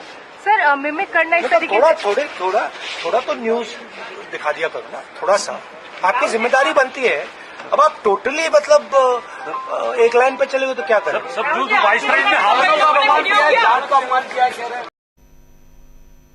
तो सुन रहे थे आप राहुल गांधी को, सीधा जो बातें उनकी थी वो रख रहे थे यहाँ पर। बहुत महत्वपूर्ण बात यहाँ राहुल गांधी कह रहे थे कि 150 सांसदों को बाहर फेंक दिया गया, उसकी चर्चा नहीं कर रहे हैं आप लोग। चर्चा क्या हो रही है तो कौन वीडियो बना रहा है, कौन मिमिक्री कर रहा है, इसकी चर्चा। धनंजय जी, सीधे आपके पास आना चाहता हूँ। एक तरफ वीडियो मिमिक्री, इसकी चर्चा तो खूब हो रही है, होने दीजिए, लेकिन दूसरी तरफ कल जो मीटिंग हुई है उसकी चर्चा बहुत कम हो रही है। चलिए उसकी चर्चा कर लेते हैं। और ज़रूरी भी इसलिए है क्योंकि भाई सत्ता पक्ष तो मजबूती के साथ दिखाई देता ही है। वो मोदी की गारंटी आजकल सुन ही रहा है, हर चीज में मोदी जी गारंटी दे रहे हैं। लेकिन विपक्ष क्या कुछ कर रहा है, विपक्ष जीतने की गारंटी कितना दे रहा है चौथी मीटिंग के बाद, क्या कुछ आपको लगता है? जरा उसकी समीक्षा कर लें। देखिए, बीजेपी के टारगेट पे एक आदमी, लोकतंत्र है वो तो अपनी जगह है, लेकिन उसको पता है कि लोकतंत्र को खत्म करने के बीच जो खड़ा है उसका नाम राहुल गांधी। ये मिमिक्री वाले वीडियो की भी इसीलिए चर्चा हो रही है कि राहुल गांधी उसमें वीडियो बना रहे हैं। और सुनील जी ने जैसा कहा, मैं अक्सर हम सिनेमा वाले बोलते हैं कि सिनेमा के जो मिमिक्री आर्टिस्ट होते हैं, वो चाहे स्वर्गीय वो श्रीवास्तव जी हों या हमारे अभी जॉनी लीवर साहब हों या और लोग हैं जो मिमिक्री करके करते रहते हैं। वो कहते हैं मिमिक्री भी उसी की जाती है जो पहचाना हुआ। उसकी आवाज पहचानेंगे दर्शक तब तो लोग पहचानेंगे उसकी आवाज को, उसके हाव भाव को, तब तो मिमिक्री करेंगे, तो आपको हंसी आएगी। आप मिमिक्री धनंजय कुमार की करिएगा तो कौन समझेगा? कुछ समझ जानता ही नहीं धनंजय कुमार को कोई। लेकिन जब धनखड़ साहब को तो बिल्कुल इस बात से खुश होना चाहिए। तो उनकी सारी चिंता राहुल गांधी को लेकर के है कि राहुल गांधी को कैसे किनारे किया जाए। बिल्कुल राहुल गांधी एक बात सही कह रहे हैं कि न्यूज जो है या जो है आप दिखाते नहीं हैं, आप केवल एक ही चीज दिखाते, एक तरफा दिखाते हैं। और उसमें भी एक तरफा में भी क्या है, वो राहुल गांधी जहां आते हैं ना, वो कैसे केस बनाया जाए, कैसे घेरा जाए। अब देखिए ना, एक वकील ने केस भी किया, तो राहुल गांधी पे इतने केस लिए लाद दो कि वो आदमी या तो झुंझला करके छोड़ के चला जाए या फ्रस्ट्रेट होकर कुछ हो जाए। ये इनकी रणनीति है, इसको समझना है। दूसरी बात आपने कही कि इंडिया गठबंधन ने क्या किया और इंडिया गठबंधन के मीटिंग से क्या निकल के आ रहा है। तो इंडिया गठबंधन की मीटिंग से सबसे पहले तो ये निकल के आ रहा है कि भेड़ में और पढ़े लिखे समझदार आदमी में अंतर होता है। वो अंतर क्या है? भेड़ जो है एक ही लीग पे सोचता है, एक कुएं में कूद गया, सारी भेड़ें कूद जाएंगी। हिटलर ऐसी ही तो आबादी उसने ऐसे ही लोगों को तो बनाया था। अपनी फौज में किनको भर्ती किया था? भेड़, जिनके पास दिमाग ना हो, जो सवाल ना करे, वो भेड़ कहलाते हैं। विपक्ष में अगर ये 28 पार्टियों का दल बैठा है और जून में शुरू हुआ था, जून से आज तक इतने सारे मीडिया ने क्रिएट करने की भी कोशिश की कि वो नाराज हैं, वो नाराज हैं। जैसा सुनील जी ने बतलाया कि जो उत्तर प्रदेश के जो नेता हैं जयंत चौधरी, उनके लिए लगातार कहा जा रहा है कि मंत्री पद ले लिया। मैं बोलूं नीतीश कुमार के लिए, जिस दिन से नीतीश कुमार आए हैं, वो गठबंधन होने से पहले, जब से नीतीश कुमार आए हैं आरजेडी के साथ और गठबंधन में, तब से ये बिहार का मीडिया यही चला रहा है कि नीतीश कुमार कल गए। कई बार तो हमने देखा एक ही दिन में मीडिया वो चैनल जो है 2-2 बार चला देते हैं कि नीतीश कुमार जा रहे हैं एनडीए में, और आज तक नीतीश कुमार एनडीए में नहीं गए। अभी एक लग रहा था कि इंडिया गठबंधन में नहीं रहेंगे, गृह मंत्री से मिले तो क्या हुआ, वो तमाम चीजें कर रहे हैं। अभी हताशा उनकी इसीलिए, मीडिया भी हताश हो गया है, मीडिया के पास कुछ मैटर नहीं मिला। और मुझे अच्छा ये लगा कि इंडिया गठबंधन की जो चौथी मीटिंग हुई, उसमें कुछ हेडलाइन नहीं दिया मीडिया को। हमने आज सुबह अपने कार्यक्रम में कहा कि मीडिया अब मसाला चलाएगा कि नीतीश कुमार पाला बदलेंगे फिर से, है ना, लेकिन पाला बदल ही नहीं पा रहे हैं, बदल नहीं रहे हैं, इतना मजबूत है। और जो जाति सर्वेक्षण की बात हो, या चाहे जो उत्तर प्रदेश में जो बात की जा रही थी कि अखिलेश यादव जो है वो बाहर चले जाएंगे गठबंधन से, अखिलेश बोल दिया, नाराज हो गए, अजय राज से नाराज है, वगैरह वगैरह। देखिए दोनों चचा भतीजा बैठे हुए हैं, उनके बगल में तेजस्वी बैठे हुए हैं, तो तमाम लोग बैठे हुए हैं और वो एक सुर में नहीं बोल रहे हैं। अगर एक सुर में नहीं बोल रहे हैं, अगर ममता बनर्जी ने कहा कि प्रधानमंत्री के तौर पे खड़गे जी को लाया जाए, तो उन्होंने आज कहा कि नीतीश तो नाराज नहीं हुए, हमको तो नीतीश नहीं कहा, मेरे बगल में नीतीश बैठे हुए थे। तो और खड़गे साहब ने बड़ा अच्छा कहा कि भाई प्रधानमंत्री तो जीतने के बाद बनेंगे ना, कि पहले जैसे बना रहे थे तेलंगाना में मोदी जी बना रहे थे मुख्यमंत्री, ओबीसी मुख्यमंत्री बना रहे थे। ओबीसी मुख्यमंत्री तब ना बनाओगे जब जीतोगे, अब नहीं जीते तो कहाँ मुख्यमंत्री बना। तो वैसे ही इंडिया गठबंधन ने एक मैसेज ये दिया है कि आप सनसनी फैलाने वाला जो मीडिया है उसको कुछ मैटर दो ही नहीं, उसको रिसर्च, अब सूत्रों के हवाले से कह रहे हैं, सूत्रों के हवाले से आप बोलते रहो। लेकिन मुझे लगता है कि सबसे जो जरूरी बात है कि पहले हम सिलसिलेवार चले, और मुझे लगता है सिलसिलेवार चलने में ये लिया है कि भाई आप पहले हम मिलते हैं, बात करते हैं, और बात करने के बाद सीटों के शेयरिंग पे बात करते हैं। और सीटों के शेयरिंग पे जब बात होगी, जो कहा जा रहा है कि नीतीश कुमार ने बार बार इस पर ध्यान दिलाया कि आप सीटों के शेयरिंग पे बात कीजिए, और सीटों के शेयरिंग पे बात करेंगे तो स्टेट लेवल पे बात हो, जो जहां पे है उस लेवल पे बात हो, और वो बात हो, और उसके बाद अगर कहीं गड़बड़ी हो, कहीं कुछ लगे कि अरे ये नहीं हो पा रहा है, तो हम जो है केंद्रीय नेतृत्व को दें। और मैं इसको बोलता हूं बिहार मॉडल बेसिकली यही है। देखिए बिहार में सबसे बड़ा दल है आरजेडी, लेकिन वो सपोर्ट कर रहा है, नीतीश कुमार उसके चीफ मिनिस्टर हैं, और वामपंथी दल हैं, कांग्रेस हैं, तमाम लोग हैं, लेकिन कोई फोड़ फाड़ नहीं देख पा रहे हैं, कुछ नहीं कर पा रहे हैं। कितना कोशिश की गई, तरह तरह से परेशान करने की कोशिश की गई, लेकिन बिहार में जो गठबंधन है वो टूटा नहीं। बीजेपी की, जिसको कहते हैं नाक में दम कर देना, बिहार की भाषा में बोलूं तो नाक में दम कर दिया है। कोई मुद्दा ही नहीं मिल रहा है नीतीश कुमार के खिलाफ, कोई नेता एक खड़ा नहीं कर पा रहे हैं, ना वो मोदी खड़े हो पा रहे हैं, ना अमित शाह खड़े हो पा रहे हैं, ना वहां सम्राट चौधरी खड़ा हो पा रहे हैं। तो ये क्यों हो रहा है? इसलिए हो रहा है कि इन लोगों ने जनता के साथ कनेक्ट बनाया है और लगातार काम किया है, मुद्दों पे काम किया, हिंदू मुसलमान नहीं किया है। तो इंडिया गठबंधन जो तमाम दल है, चाहे वो राजस्थान, चाहे वो ये मद्रास, या कहिए चेन्नई, या कहिए तमिलनाडु के जो चीफ मिनिस्टर हैं स्टालिन हो, या अखिलेश यादव हो, या अखिलेश यादव विधानसभा में देखिए किस तरह से बोलते हैं, लगातार मुद्दों पर घेरते हैं लगातार, और बाबा योगी के पास उसका जवाब नहीं मिल पाता है। तो मुझे लगता है कि इंडिया गठबंधन मजबूती से है, और जो 63% की बात की जा रही है कि 63% है, और जनता भी इस बार उसको लग रहा है कि कांग्रेस पार्टी ही है जो इस देश में बेहतर सरकार दे सकती है। अभी देखिए ना राजस्थान में क्या किया इन्होंने, कहा कि 450 रुपया में सिलेंडर देंगे, वो कह रहे हैं संसद में आकर के कि नहीं, ऐसी कोई योजना सरकार की है नहीं। वो इंदिरा रसोई बंद कर दी, वो चिरंजीवी योजना का कोई पता नहीं चल रहा है, वो 100 यूनिट जो बिजली फ्री दी जा रही थी वो सारा बंद कर दिया। तो ये तमाम चीजें वो दो बात दोहरा रहे हैं। वो कह रहे हैं हमने 370 खत्म कर दिया, हमने 35 एक खत्म कर दिया और हम राम मंदिर बना रहे हैं। अब ये मुझे लगता है कि आम आदमी को धीरे धीरे समझ में आएगा कि ये जो गारंटी देते हैं वो गारंटी नहीं है। और जब तक, फिर से मैं दोहरा दूं कि पब्लिक कनेक्ट ही आपको बचाएगा, क्योंकि मीडिया आपका साथ नहीं देने वाला है। ये मीडिया बिका हुआ है और ये बिका हुआ मीडिया जो है सिर्फ बात करेगा पैसे की, और वो आपके पास पैसे हैं नहीं। आप देख लीजिए, एक उदाहरण और ले लीजिए कि डोनेट फॉर कंट्री जो कहा, डोनेट फॉर देश, अब वो अपना जो है बना लिया, अब लोग जा रहे हैं उस पे और पता चला कि वो बीजेपी का साइट आ गया। इस तरह की धुरफंदी कर रहे हैं, हमको बिहार में इसको धुरफंदी कहते हैं, वो कर रहे हैं। तो ये क्यों करना पड़ रहा है? उनको पता है कि लोग कांग्रेस को समझना चाह रहे हैं, फिर से कांग्रेस में विश्वास जताना चाह रहे हैं, और इंडिया गठबंधन ये विश्वास को बढ़ाता है, क्योंकि सब मिलकर के, अलग अलग दल करके मिलकर के, अलग अलग विचारधारा के लोग मिलकर के सामाजिक न्याय पे मसले पे आए हैं। सामाजिक न्याय तभी होगा जब सारी जातियों के लोग बैठेंगे और अपने मुद्दे तय करेंगे। शिक्षा हो, स्वास्थ्य हो, अच्छा सड़क हो, अच्छा लोकतंत्र हमारा बचा रहे, ये सारा जब रहेगा तभी सामाजिक न्याय होगा। लोकतंत्र नहीं बचेगा, कोई तानाशाह बैठ जाएगा तो लोकतंत्र नहीं बचेगा। ये इंडिया गठबंधन मुझे लगता है समझाने में समर्थ रहेगा, है और सफल रहेगा, ऐसा मुझे लगता है।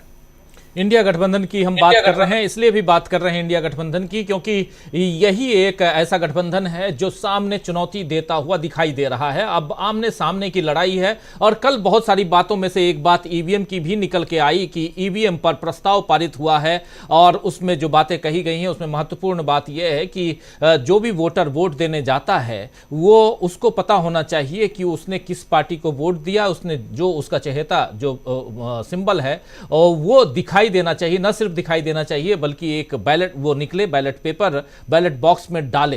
ये तमाम बातें हुई हैं और इंडिया गठबंधन इस मसले को और आगे बढ़ाना चाहता है। अगले 3 हफ्ते में यानी 21 दिनों में बहुत सारी चीजें ग्राउंड पर गठबंधन लेकर आना चाहता है। जरा आना चाहता हूं पहले अमलेंदु जी आपके पास, किस हिसाब से देखा जाए, क्या कल की बैठक के कारण राहुल गांधी को फिर से सेंटर पॉइंट में ले आया गया? कल हेडलाइंस इंडिया गठबंधन, आज अखबारों को देख रहा था, कुछ अखबार तो 7वें नंबर 8वें नंबर पेज पे छोटा सा इंडिया गठबंधन की छोटी सी खबर देकर रफा दफा हो गए, कुछ ऐसे भी अखबार हैं। तो इसलिए भी ये समझना जरूरी है, क्या इंडिया गठबंधन की इस मजबूती से परेशान है बीजेपी, ये माना जाए?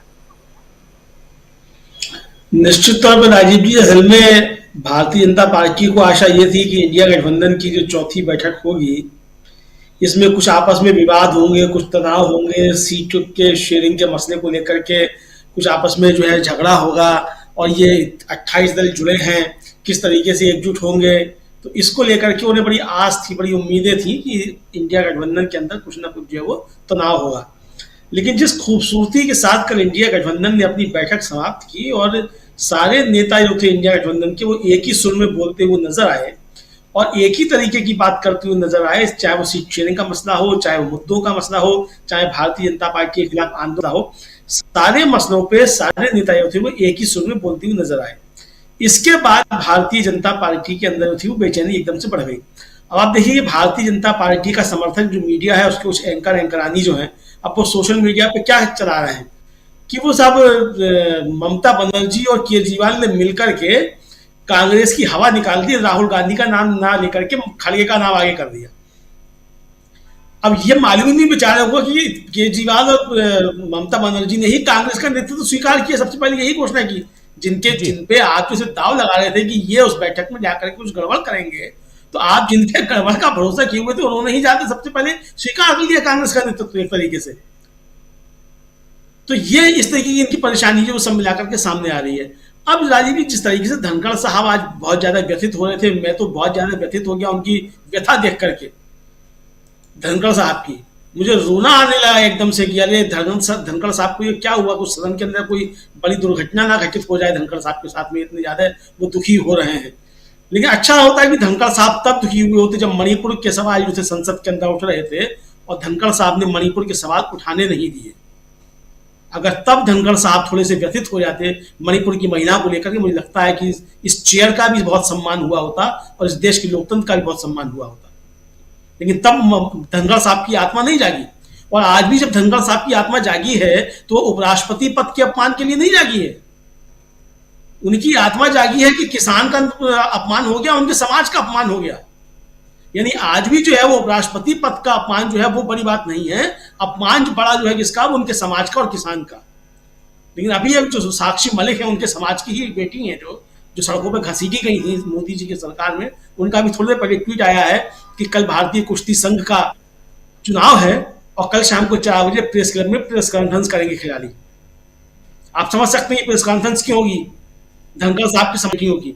तो धनखड़ साहब, मैं चाहता हूं कि धनखड़ साहब अपने समाज के अपमान के प्रति इतने ज्यादा अगर सचेत हैं और क्या कह रहे थे कि वो अपने को आज क्या कर दूंगा, कुर्बान कर दूंगा, कुछ नहीं चीज करते थे, आहुति। हाँ, तो ये आहुति देने के लिए धनखड़ साहब कल अगर 4 बजे प्रेस क्लब पहुंच जाए उन बेटियों के साथ में तो मजा आ जाए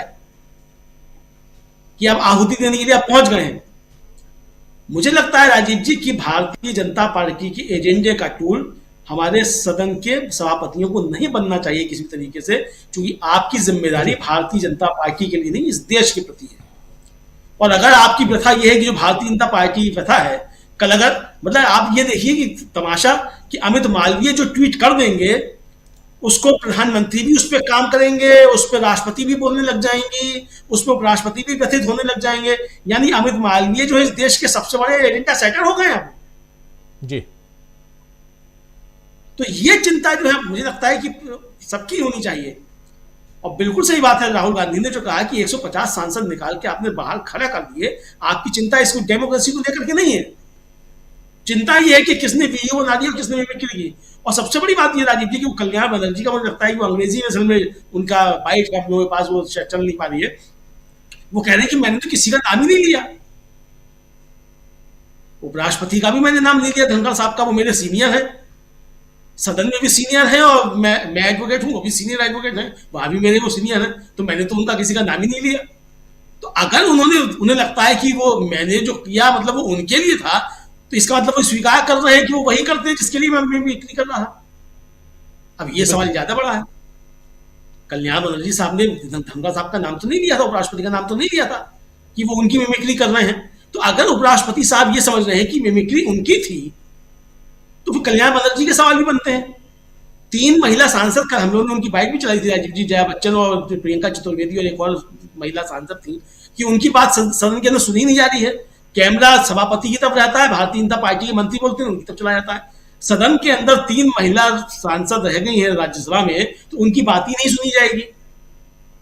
तो ये सारे सवाल सुन लेते हैं, आइए जरा सुन लेते हैं कल्याण बनर्जी को जो कुछ कह रहे थे, सुन ही लेते हैं जो आप कह रहे हैं। जरा सुनाइए जरा क्या कुछ कह रहे हैं, क्या कुछ कह रहे हैं। इसलिए भी क्योंकि इन्होंने ही मिमिक्री की थी और ग्रेट आर्टिस्ट कह सकते हैं, इनको मान सकते हैं। आइए जरा सुनिए। I have not said either it is Rajya Sabha or it is Lok Sabha, it's a mock parliament was going on. If he has taken on his shoulder, I am really helpless. Does he really behave like this in the Rajya Sabha? That's my question. Now that's my question. No, I have never intended. There'll be sin. Either you allow me to speak, otherwise you will.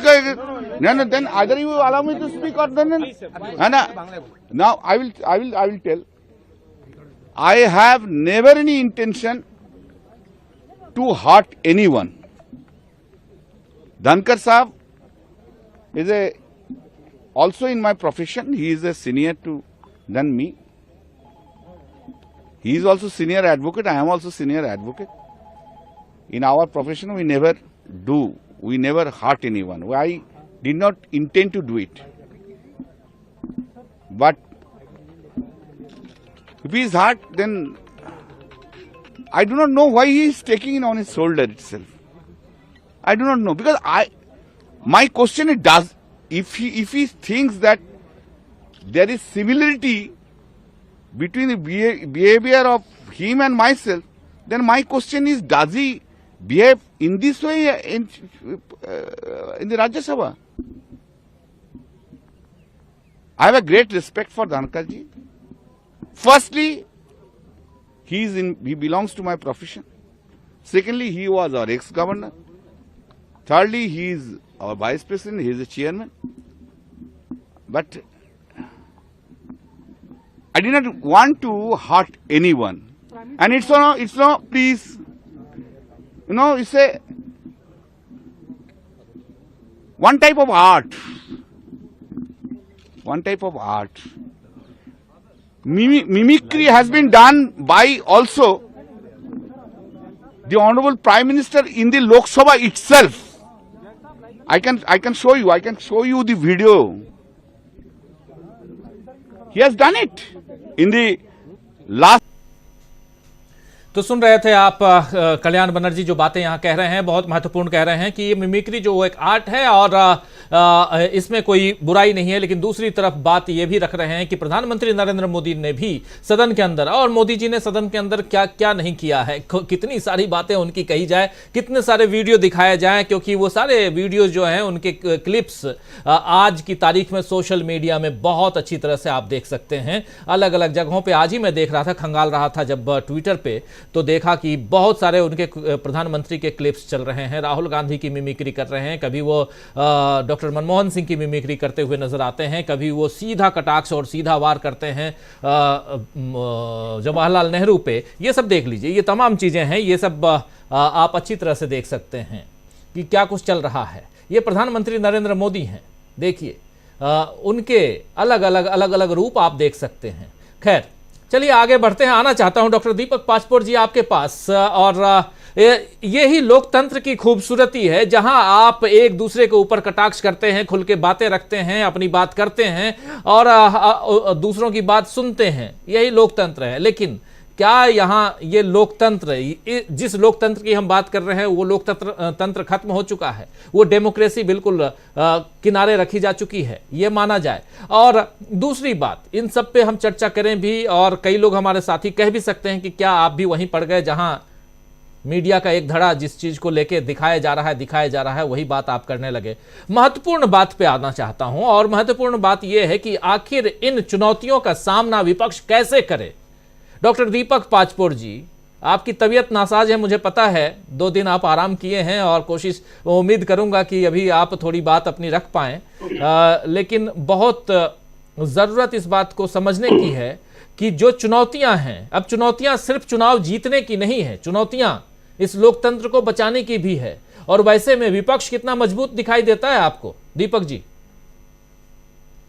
ये जो तीनों ही जो आयाम है जिस पर हम discuss कर रहे हैं, चाहे इनकी मिमिक्री की बात हो, यहाँ से लेके लोकतंत्र का हमारे यहाँ खत्म हो गया है, और विपक्ष के सामने की चुनौतियां, इन तीनों के ही बीच एक बड़ा सूक्ष्म अंतर संबंध है। देखिए, सबसे पहले तो मैं ये कहना चाहता हूँ कि हमारे धनखड़ साहब को इस बात का शुक्रगुजार होना चाहिए कि उनके समय में, या वो खुद R.K. लक्ष्मण या शंकर के वक्त में वो पैदा नहीं हुए।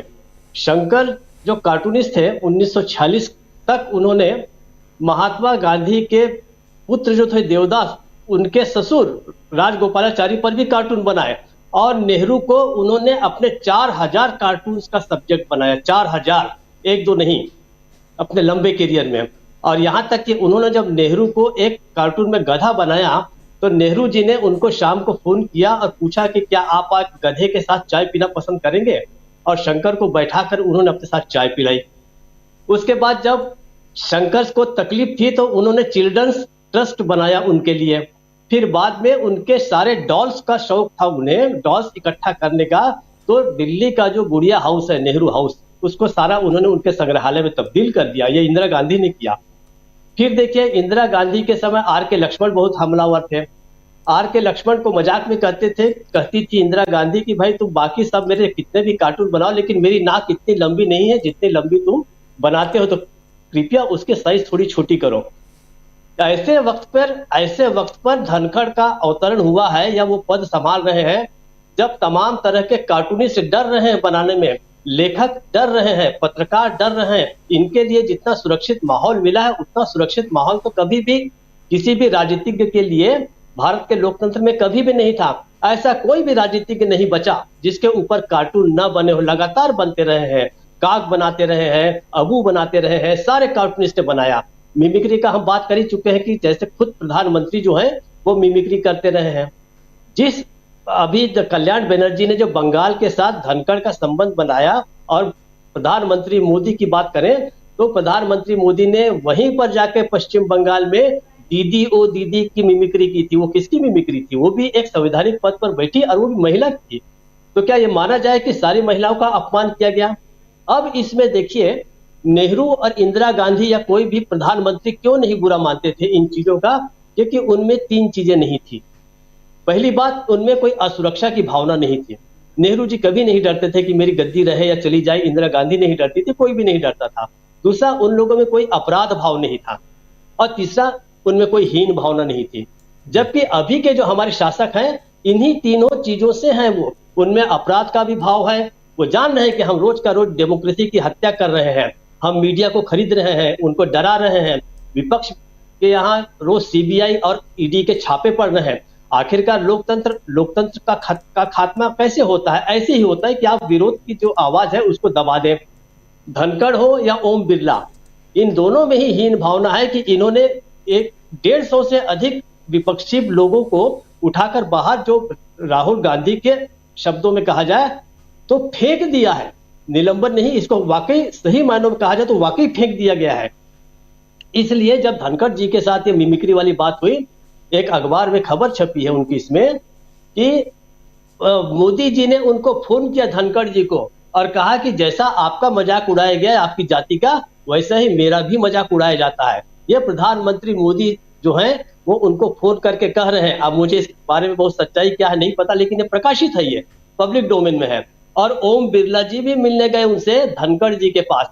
तो ये जो तीनों का तीनों तीनों की जो एक त्रिकुट है जिसको हम कह सकते हैं, या त्रिमूर्ति है, ओम बिरला, धनखड़ और मोदी, ये तीनों के तीनों मिलकर जिस तरीके से विपक्ष को खत्म कर रहे हैं, तो आपकी बात का जवाब यही है कि लोकतंत्र कहाँ जिंदा है जब आप लेखकों को काम नहीं कर देंगे, पत्रकारों को बोलने नहीं देंगे, कार्टूनिस्ट को बोलने नहीं देंगे। कोई कलाकार अगर कुछ कला कर रहा है तो आप ये ढूंढने लगते हैं कि कहीं इसमें जो है मेरी बात तो नहीं कही जा रही है। वो तो एक उड़ता तीर था और आप उसके रास्ते में खड़े हो गए और वो तीर जो है वो आपके सीने में लग गया। अब आप कराहते बैठिए, तीर तो उन्होंने हवा में छोड़ा था। तो इसमें गलती आपकी नहीं है। और निश्चित रूप से जिस प्रकार से विपक्षी एकता मजबूत हो रही है, उससे किसी का भी चिंतित होना स्वाभाविक है। ये उनकी असुरक्षा की भावना है। वाकई अगर कहा जाए तो जगदीप धनखड़ जैसा व्यक्ति जो है, उनका आप हाव भाव देखिए, उनके काम करने का तरीका देखिए, तो मुझे ये कहने में कोई दिक्कत नहीं है कि वो उपराष्ट्रपति बनने के बिल्कुल लायक नहीं है। जिस हिसाब से वो आधे किलोमीटर दूर से नमस्कार करते करते करते मोदी जी के पास पहुंचते हैं, वो वीडियो इतना हास्यास्पद है राजीव जी, अगर आप उसे देखें। वो शायद नई संसद का जिस समय उद्घाटन हो रहा था, तो इतने दूर से वो इन्हें नमस्ते करते आ रहे हैं। भाई, संवैधानिक पद जो है आपका प्रधानमंत्री से ऊंचा है, तो आप अगर इस तरीके से झुक जाएंगे, उसका भी मजाक उड़ाया गया था। तो इस बात को भी उन्होंने सीरियसली लिया। इस बात पे भी उन्होंने कहा कि अब तो लोग तय करने लगे हैं कि मुझे कितना झुकना चाहिए, कितना लोगों को नमस्ते करना चाहिए। फिर उन्होंने बताया कि ये मेरी प्रवृत्ति है। फिर अब इन्होंने जाट हुआ, किसान हुआ। अब मैं जो मेरे पास ऐसी भी खबरें आ रही है कि पूरे हरियाणा, दिल्ली और वो जो पूरा जाट बेल्ट है, वहां पे लोगों को एक तरह से मोबिलाइज किया जा रहा है और बताया जा रहा है। कुछ अखबारों में उनके जो वेबसाइट्स है उस पर प्रकाशित होना शुरू हो गया है कि इसके कारण कांग्रेस को बहुत बड़ा नुकसान होने जा रहा है। ये सारी उनकी अपनी जो है परेशानियां हैं, उनका फ्रस्ट्रेशन है जो सामने आ रहा है।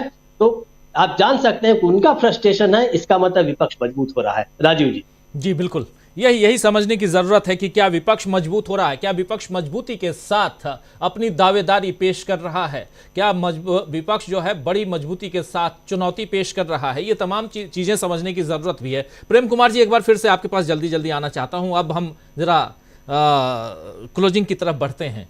कैसे देखा जाए विपक्ष की मजबूती को, किस हिसाब से देखते हैं? कल की बैठक कितना इंपॉर्टेंट बैठक आपके नजर से?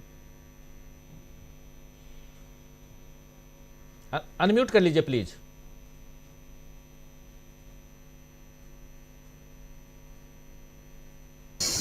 राजीव जी, इस मायने में तो निश्चित रूप से ये बैठक ऐसी जरूर है जिसमें कोई खटास नहीं दिखी।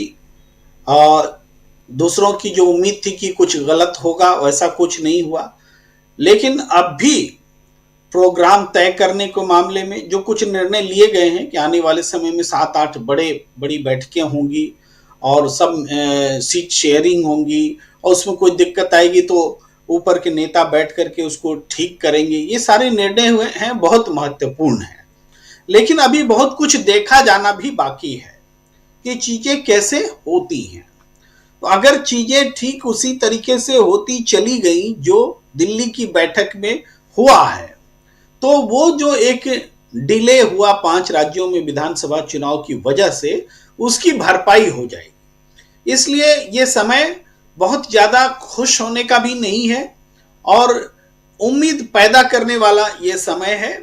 लेकिन आने वाला समय जो है, हम तो ये चाहते हैं राजीव जी के जो 400 सीटों पर 1 to 1 फाइट देने का की रणनीति है, उस रणनीति में बीएसपी जैसी पार्टियां भी शामिल हों, क्योंकि आप उनको छोड़ करके या वो इससे अलग रहेंगे तो ये 1 to 1 वाली फाइट जो है बहुत 100% जो सटीक है वो नहीं हो पाएगी। क्योंकि उत्तर प्रदेश जैसा स्टेट जहां पर के 80 सीटें हैं, वहां पर हम ऐसी कामना रखते हैं कि जो कई छोटे दल जो हैं, जो आज बीजेपी के साथ खड़े हैं, जैसे ओम प्रकाश राजभर जी की पार्टी है, वो लोग उम्मीद करते हैं कि बीएसपी के साथ इंडिया गठबंधन जुड़े या बीएसपी जुड़े तो हम भी उनके साथ जुड़े। इस तरह की संभावनाएं और भी जगह हो सकती है। हो सकता है कि हम जो बोल रहे हैं इससे दूसरों की इतर राय हो, लेकिन जब हम आमने सामने की फाइट की बात कर रहे हैं तो ये एक और प्रयास साइमल्टेनियसली चलने चाहिए। बिहार में कई हमारे जो इंडिया गठबंधन के जो साथी रहे थे, उनको वो फिर से वापस जोड़ सकते हैं, संभावना है उसकी कि उनको जोड़ा जा सके। तो ये कोशिश भी होनी चाहिए कि जो लोग ये गठबंधन और कितना मजबूत हो। तो ये हमें लगता है कि 15 जनवरी तक इस साल के अंत तक कुछ मोटा काम हो जाएगा सीट शेयरिंग को लेके, और इस बीच और कुछ ऐसे काम होंगे जिससे कि 15 जनवरी तक ये इंडिया गठबंधन का एक बड़ा स्वरूप जो है वो सामने आ जाए। तो इसकी संभावना बनने लगी है, ये बड़ी बात है। और ये संभावना जैसे जैसे मजबूत होगी तभी बहुत ज्यादा विश्वास के साथ कुछ बातें कही जा सकती हैं। अभी ये कह देना एक तरह से ज्योतिषी वाली भविष्यवाणी हो जाएगी कि कौन जीत रहा है कौन हार रहा है, बल्कि ये कहना ज्यादा सही है कि एक सही तरीके से करवट ली गई है और इस करवट से कंफर्टेबल हुआ है इंडिया गठबंधन। और अगर आगे कुछ और चीजें ठीक हो गई तो अपने घुटनों पर और मजबूती से खड़ा होकर के ये गठबंधन अपने पैरों पर खड़ा हो जाएगा और आमने सामने की लड़ाई होगी। जी जी जी, आप कैसे देखते हैं अचल साहब, इंडिया गठबंधन की बैठक के बाद की जो खबरें आ रही हैं उस पर आपकी टिप्पणी चाहिए जरूर। राजवीर जी, मुझे रामचरित मानस की एक चौपाई याद आती है कि सिमिट सिमिट जल भरे तालाबा, जिम सज्जन गुरु निकट ही आवा। तो अब जो विपक्ष है उसने ये समझ लिया है कि लोकतंत्र कितने ज्यादा गहरे खतरे में है, इसलिए उन सबको, छोटे हों बड़े हों, 2 संसद सदस्य वाले हों, 1 संसद सदस्य वाले हों, सारे दलों को एकजुट होकर के इस चुनौती का मुकाबला करना है। हार जीत तो बहुत बात की बात है, अभी तो ये है कि ये जो तानाशाही प्रवृत्ति है जो लगातार तेज होती जा रही है, आक्रामक होती जा रही है, इसे रोकने के लिए ये सब लोग कैसे इकट्ठे हों। 19 तारीख की बैठक ने आशा बंधाई है कि ये जिस बिखराव की कल्पना सत्तारूढ़ दल कर रहा है वो अब इस इंडिया गठबंधन में नहीं होगा। और निश्चित तौर पर जैसे जैसे ये दिन चुनाव के नजदीक आएंगे, इंडिया गठबंधन मजबूती के साथ अपने जिम्मेदारी को समझेगा, जनता की भावनाओं को समझेगा और इस तानाशाही प्रवृत्ति के खिलाफ एकजुट होकर लड़ाई लड़ेगा। न सीट शेयरिंग की समस्या आएगी, न नेतृत्व की समस्या आएगी, और जो छोटे मोटे हित आपस में टकराएंगे उनको भी बैठ के ये लोग शायद निराकरण उसका कर लेंगे। जी जी, बिल्कुल बिल्कुल आप सही कह रहे हैं। और आना चाहता हूं जरा सुनील शुक्ला जी आपके पास भी, आपसे भी समझना चाहता हूं इंडिया गठबंधन और बहुत सारे मुद्दे, बहुत सारी बातें। कहा जा रहा है कि कल की बैठक में आने वाले चुनाव को लेकर के जितने सारे सवाल थे, सारे सवालों का जवाब ढूंढ लिया गया है, लेकिन उसको पब्लिक नहीं किया गया है। बहुत सारी चीज़ें, 2-3 चीज़ें पब्लिक हुई हैं, जैसे ईवीएम का मसला है, फिर ये जो निलंबन है उसका मसला है, ये सारी चीज़ें पब्लिक की गई हैं। लेकिन बहुत ऐसी चीज़ें जैसे सीट शेयरिंग का मसला, उसको पब्लिक नहीं किया गया है, लेकिन उसको लेकर के भी एक आम सहमति बन चुकी है। और क्या जो 150 के लगभग जो सांसद सदन से बाहर फेंक दिए गए हैं, जैसा राहुल गांधी कह रहे हैं, वो इसी की परिणति है क्या, इसी की घबराहट है क्या, या कुछ और है? देखिए, विपक्षी दलों में एकता इस देश की राष्ट्रीय जरूरत है और इस जरूरत को सभी विपक्षी दल महसूस कर रहे हैं। प्रेम जी की इस बात से मैं सहमत हूं कि ज्यादा से ज्यादा विपक्षी दल इस अम्ब्रेला में शामिल हो, जिसमें बहुजन समाज पार्टी भी शामिल हो, तो और श्रेयस्कर होगा। लेकिन मेरा अपना यह मानना है कि अगर कोई दल इस अम्ब्रेला से बाहर रहता है तो जनता के द्वारा खारिज कर दिया जाएगा। और आपके सामने दो राज्यों के चुनाव एकदम साफ साफ है। कर्नाटक के चुनाव में जनता दल एस ने कांग्रेस के खेमे के गैर भाजपा राजनीति करने के लिए तैयार नहीं थी और उस राज्य में पूरी तरह से विभाजन था, या तो बीजेपी के साथ वहां के मतदाता थे या कांग्रेस के साथ थे। परिणाम में हुआ कि अपने सबसे प्रभावशाली इलाकों में भी जनता दल एस का जन समर्थन बुरी तरह से गिरा और स्थिति आ गई कि जब जनता दल एस का बीजेपी के साथ अपना गठबंधन करने के लिए तैयार हो गया तो उसके एक से एक पुराने नेता, यहां तक कि प्रदेश अध्यक्ष तक ने पार्टी छोड़ दी, कई विधायकों ने पार्टी छोड़ दी। आप तेलंगाना भी आप देख लीजिए, तेलंगाना में बीआरएस को, जो बीआरएस दावा कर रही थी कि वो बीजेपी के खिलाफ राजनीति करना चाहती है और एक थर्ड फ्रंट बनाने का प्रयास कर रही थी, वहां के लोगों ने इसको स्वीकार नहीं किया, उसको बीजेपी के खेमे का माना और गैर बीजेपी जो मतदाता था वो कांग्रेस के साथ चला गया। परिणाम में हुआ कि पूरी बीजेपी और बीआरएस दोनों को हार का सामना करना पड़ा तेलंगाना में। यह अन्य राज्यों में भी हो स्थिति है। मायावती जी का वोट प्रतिशत क्यों गिरता चला जा रहा है? एक ऐसी पार्टी जो उत्तर प्रदेश में अपने अकेले बूते पर पूर्ण बहुमत की सरकार बना चुकी हो, आज उसके सामने मतदाताओं का टोटा पड़ जाए, एक मात्र सीट आपके पास हो, यह ऐसा क्यों हो गया? कि अगर आप बीजेपी के खिलाफ राजनीति करना है, विपक्ष की राजनीति करना चाहते हैं, तो आपको विपक्ष के साथ आना पड़ेगा। आपको यह तय करना पड़ेगा कि आपका मतदाता किस वर्ग का है, किसके साथ जा सकता है। क्या वह भारतीय जनता पार्टी की राजनीति से सहमत है, भारतीय जनता पार्टी के खेमे में खड़ा होने के लिए तैयार है? और अगर वो नहीं तैयार है तो आपको उस खेमे या समूह के साथ जाना पड़ेगा जो आपके मतदाताओं के रुचियों के या जन भावनाओं के अनुकूल हो, अन्यथा आपका मतदाता आपको छोड़ के चला जाएगा। और बीएसपी के साथ ये दिखाई पड़ रहा उत्तर प्रदेश में जी। और यह केवल कपोल कल्पना नहीं रह गई है। आप जो उपचुनाव हुए हैं या जो विधानसभा का चुनाव था, उसमें आप साफ साफ देख सकते हैं कि बहुजन समाज पार्टी की स्थिति क्या होगी। आज जनता का भी दबाव है इन राजनीतिक दलों के ऊपर कि अगर जो बीजेपी का समर्थक है वह अपने समर्थक दल को चाहता है कि वह बीजेपी के साथ चले जाए, और जो गैर बीजेपी वाला है वो चाहता है कि उसका दल उस दल समूह के साथ जाए जो बीजेपी के खिलाफ है। बीजेपी के खिलाफ राजनीति भी करेंगे आप और बीजेपी के खिलाफ खड़े भी नहीं होंगे तो आपका ही मतदाता को छोड़ देगा। आप इस मुगालते में रहेगा कोई राजनीतिक दल कि अगर हम गैर बीजेपी समूह के साथ नहीं जा रहे हैं तो मेरा मतदाता मेरे साथ टिका रह जाएगा। ये संभव है नहीं, यह जन दबाव की स्थिति है और जनता के सामने साफ साफ है।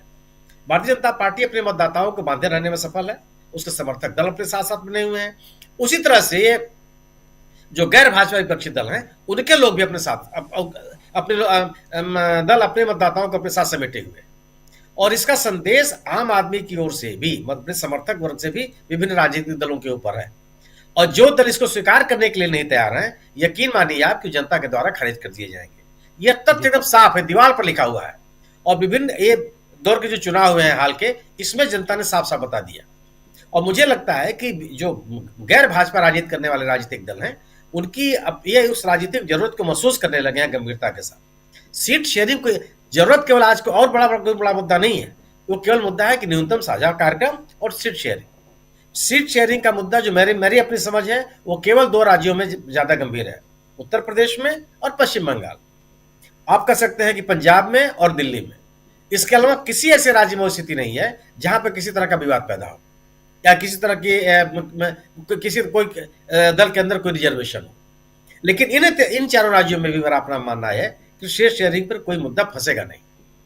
जी बिल्कुल, सीट शेयरिंग पर कोई मुद्दा फंसेगा नहीं। जब सीट शेयरिंग का मुद्दा भी सुलझा लिया गया है तो फिर क्या ये माना जाए धनंजय जी कि यहीं पर बीजेपी की परेशानी जो है वो बिल्कुल ऊपर चरम पे पहुंच जाती है? देखिए बिल्कुल पहुंच जाती है।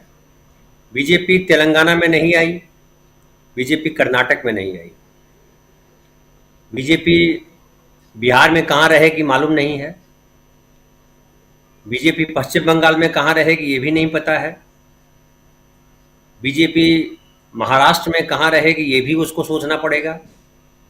बीजेपी एक जगह दावा कर रही है, उसका नाम है उत्तर प्रदेश। ये हम एक सर्वे भी आया, उसमें कहा 70 से 74 सीटें आएंगी। लेकिन प्रेम जी की बात से मैं इतना तो जरूर सहमत हूं कि मायावती जी को भी साथ लेना चाहिए, कोई भी वोट का बंटवारा ना हो, ये ध्यान रखना पड़ेगा। क्योंकि एक तरफ अगर कुछ लोग छूट जाते हैं जो बीमार नहीं हैं, जिनमें वायरस नहीं लगा है, बीजेपी वाला वो वायरस से जो बचे हुए लोग हैं उनको भी अपने साथ लेके चलना चाहिए। क्योंकि जब कमजोर पड़ेंगे वो तो वायरस वाला जो है उसको पकड़ लेगा, फिर उनकी संख्या बढ़ेगी, तो ये भी ध्यान रखना जरूरी है। लेकिन मुझे लगता है मायावती खुद भी समझ रही हैं इस बात को, और जैसा कि कई लोगों ने कहा है कि जब इंडिया गठबंधन इस नतीजे पे पहुंच जाएगा जो सीट शेयरिंग वाला मसला है, और कहा जा रहा है कि इस महीने तक हम सीट शेयरिंग वाले मुद्दे पे तय कर लेंगे कि कहाँ कहाँ कौन कौन कितनी सीटों पर लड़ रहे हैं, तो ये आसान हो जाएगा। और मुझे लगता है कि उत्तर प्रदेश बहुत महत्वपूर्ण है इस बार, और इस बार महत्वपूर्ण इस तौर पे भी है कि उत्तर प्रदेश में पांचों पार्टियां अपना असर दिखाएंगी। और अगर उनका देखिए क्या होता है कि आमतौर पे हम देखते हैं कि चुनाव की धारा 2-3 दिनों में बदल जाती है। वो हम पहले से गिनते रहे, कुछ वो जीत रहा है, वो जीत रहा है। छत्तीसगढ़ इसका बड़ा उदाहरण है। छत्तीसगढ़ में हम तमाम लोग कहते रहे कि बीजेपी वहाँ कमजोर है, वहाँ कांग्रेस पार्टी बहुत मजबूत है, लेकिन वो हुआ नहीं। जैसे तेलंगाना को लेकर के देख लीजिए, तेलंगाना में था कि नहीं मजबूत हैं वो, और इतनी आसानी से इतनी ज़्यादा सीटें जाएंगी नहीं, लेकिन क्या हुआ, कांग्रेस पार्टी अचानक वहाँ मजबूत हो गई। जबकि लोग कहते रहे कि कांग्रेस पार्टी कभी वहाँ तेलंगाना में जीती नहीं जब से तेलंगाना बना है। तो मोदी जी की परेशानी या बीजेपी की परेशानी है चूंकि उनके पास ले दे करके मुसलमानों के खिलाफ नफरत है, बाकी कुछ है नहीं। लेकिन ये जो है, जो अभी तारिस अली का मैं एक देख रहा हूँ, जो तारिस अली ने कहा है, जो सांसद हैं, कि मैं उनकी पीड़ा के, जो उपराष्ट्रपति हैं उनकी पीड़ा को मैं समझ सकता हूँ, लेकिन क्या वो हमारी पीड़ा को समझ रहे हैं? हमें जो है पूरे सदन में गाली दी गई, हमारे पूरे समाज को गाली दी गई, क्या उपराष्ट्रपति ने हमारी पीड़ा को समझा है? तो मुझे लगता है ये जो सवाल है वो आम आदमी भी समझ रहा है। आम आदमी तक, अभी आज दिल्ली में मैंने देखा कि जो युवा कांग्रेस के नेता हैं वो किस तरह से कार्यकर्ता हैं, वो सड़कों पर उतरे, और जब एक अकेले राहुल गांधी सड़क पर उतरे थे तब तो संभालना मुश्किल हो गया था बीजेपी को। और बीजेपी अब तक नहीं उबर पाई है उस सदमे से कि वो जो इतने 1000 करोड़ रुपए पप्पू बनाया था, इतना पूरा मीडिया को लगा करके, पूरी ताकत लगा करके, और आज देखिए कि आप बार बार मिमिक्री जो दिखा रहा है मोदी जी को, खाली आप नहीं दिखा रहा है, तमाम वो चैनल दिखा रहा है मोदी जी की मिमिक्री को, जो लोकतंत्र के साथ खड़े।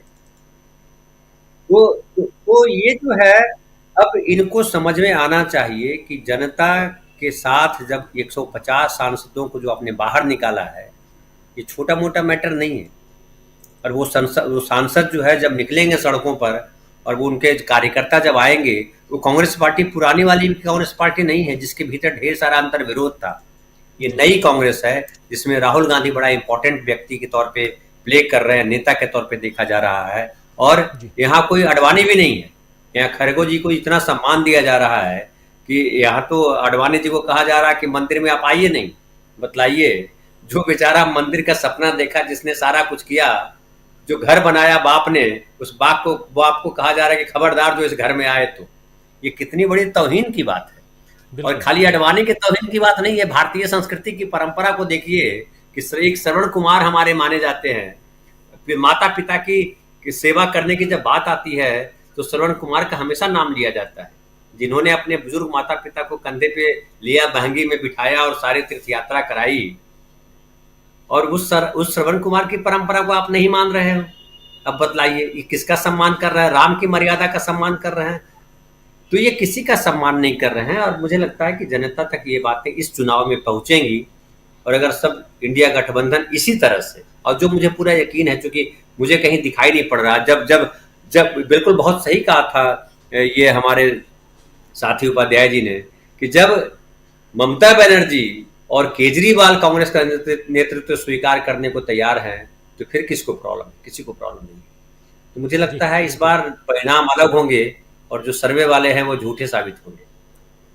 बिल्कुल आप सही कह रहे हैं, और शायद यही डर सता रहा है सत्ता पक्ष को, और उसका जो रिएक्शन है वो हम देख रहे हैं। आज संसद के बाहर हैं जो अंदर होना चाहिए, यानी कि सदस्य, और एक दो नहीं 143 सांसद बाहर निकाल दिए गए, फेंक दिए गए, जैसा राहुल गांधी कह रहे हैं। और अब आगे क्या कुछ होता है ये भी देखना दिलचस्प होगा, क्योंकि 22 तारीख को, आज 20 है और परसों 22 तारीख को ये तमाम जो निलंबित सांसद हैं, पूरा का पूरा जो इंडिया गठबंधन है, ये पूरे देश में विरोध प्रदर्शन करने जा रहा है। ये 22 तारीख से इस प्रदर्शन, यानी कि इंडिया गठबंधन की सड़कों पर जो प्रदर्शन, उनको जो सड़क पे होना चाहिए, उसकी शुरुआत होने जा रही है। 22 तारीख बहुत ही इंपॉर्टेंट डे हो सकता है इंडिया गठबंधन के लिए, और यहाँ से बहुत सारी बातें निकल के आएंगी। अभी तो सिर्फ और सिर्फ मीटिंग की बात हुई, और एक वीडियो बनाते हुए देखे गए राहुल गांधी, और उस वीडियो को लेकर और राहुल गांधी के नाम पर उनको सेंटर पॉइंट में रखकर जितनी सारी चीजें होनी थी हो गई। धनखड़ साहब जो हैं वो परेशान नजर आने लगे। लेकिन 22 तारीख यानी परसों जो कुछ सड़क पे हम देखेंगे, उससे कितनी परेशान होगी बीजेपी, ये भी देखना दिलचस्प होगा।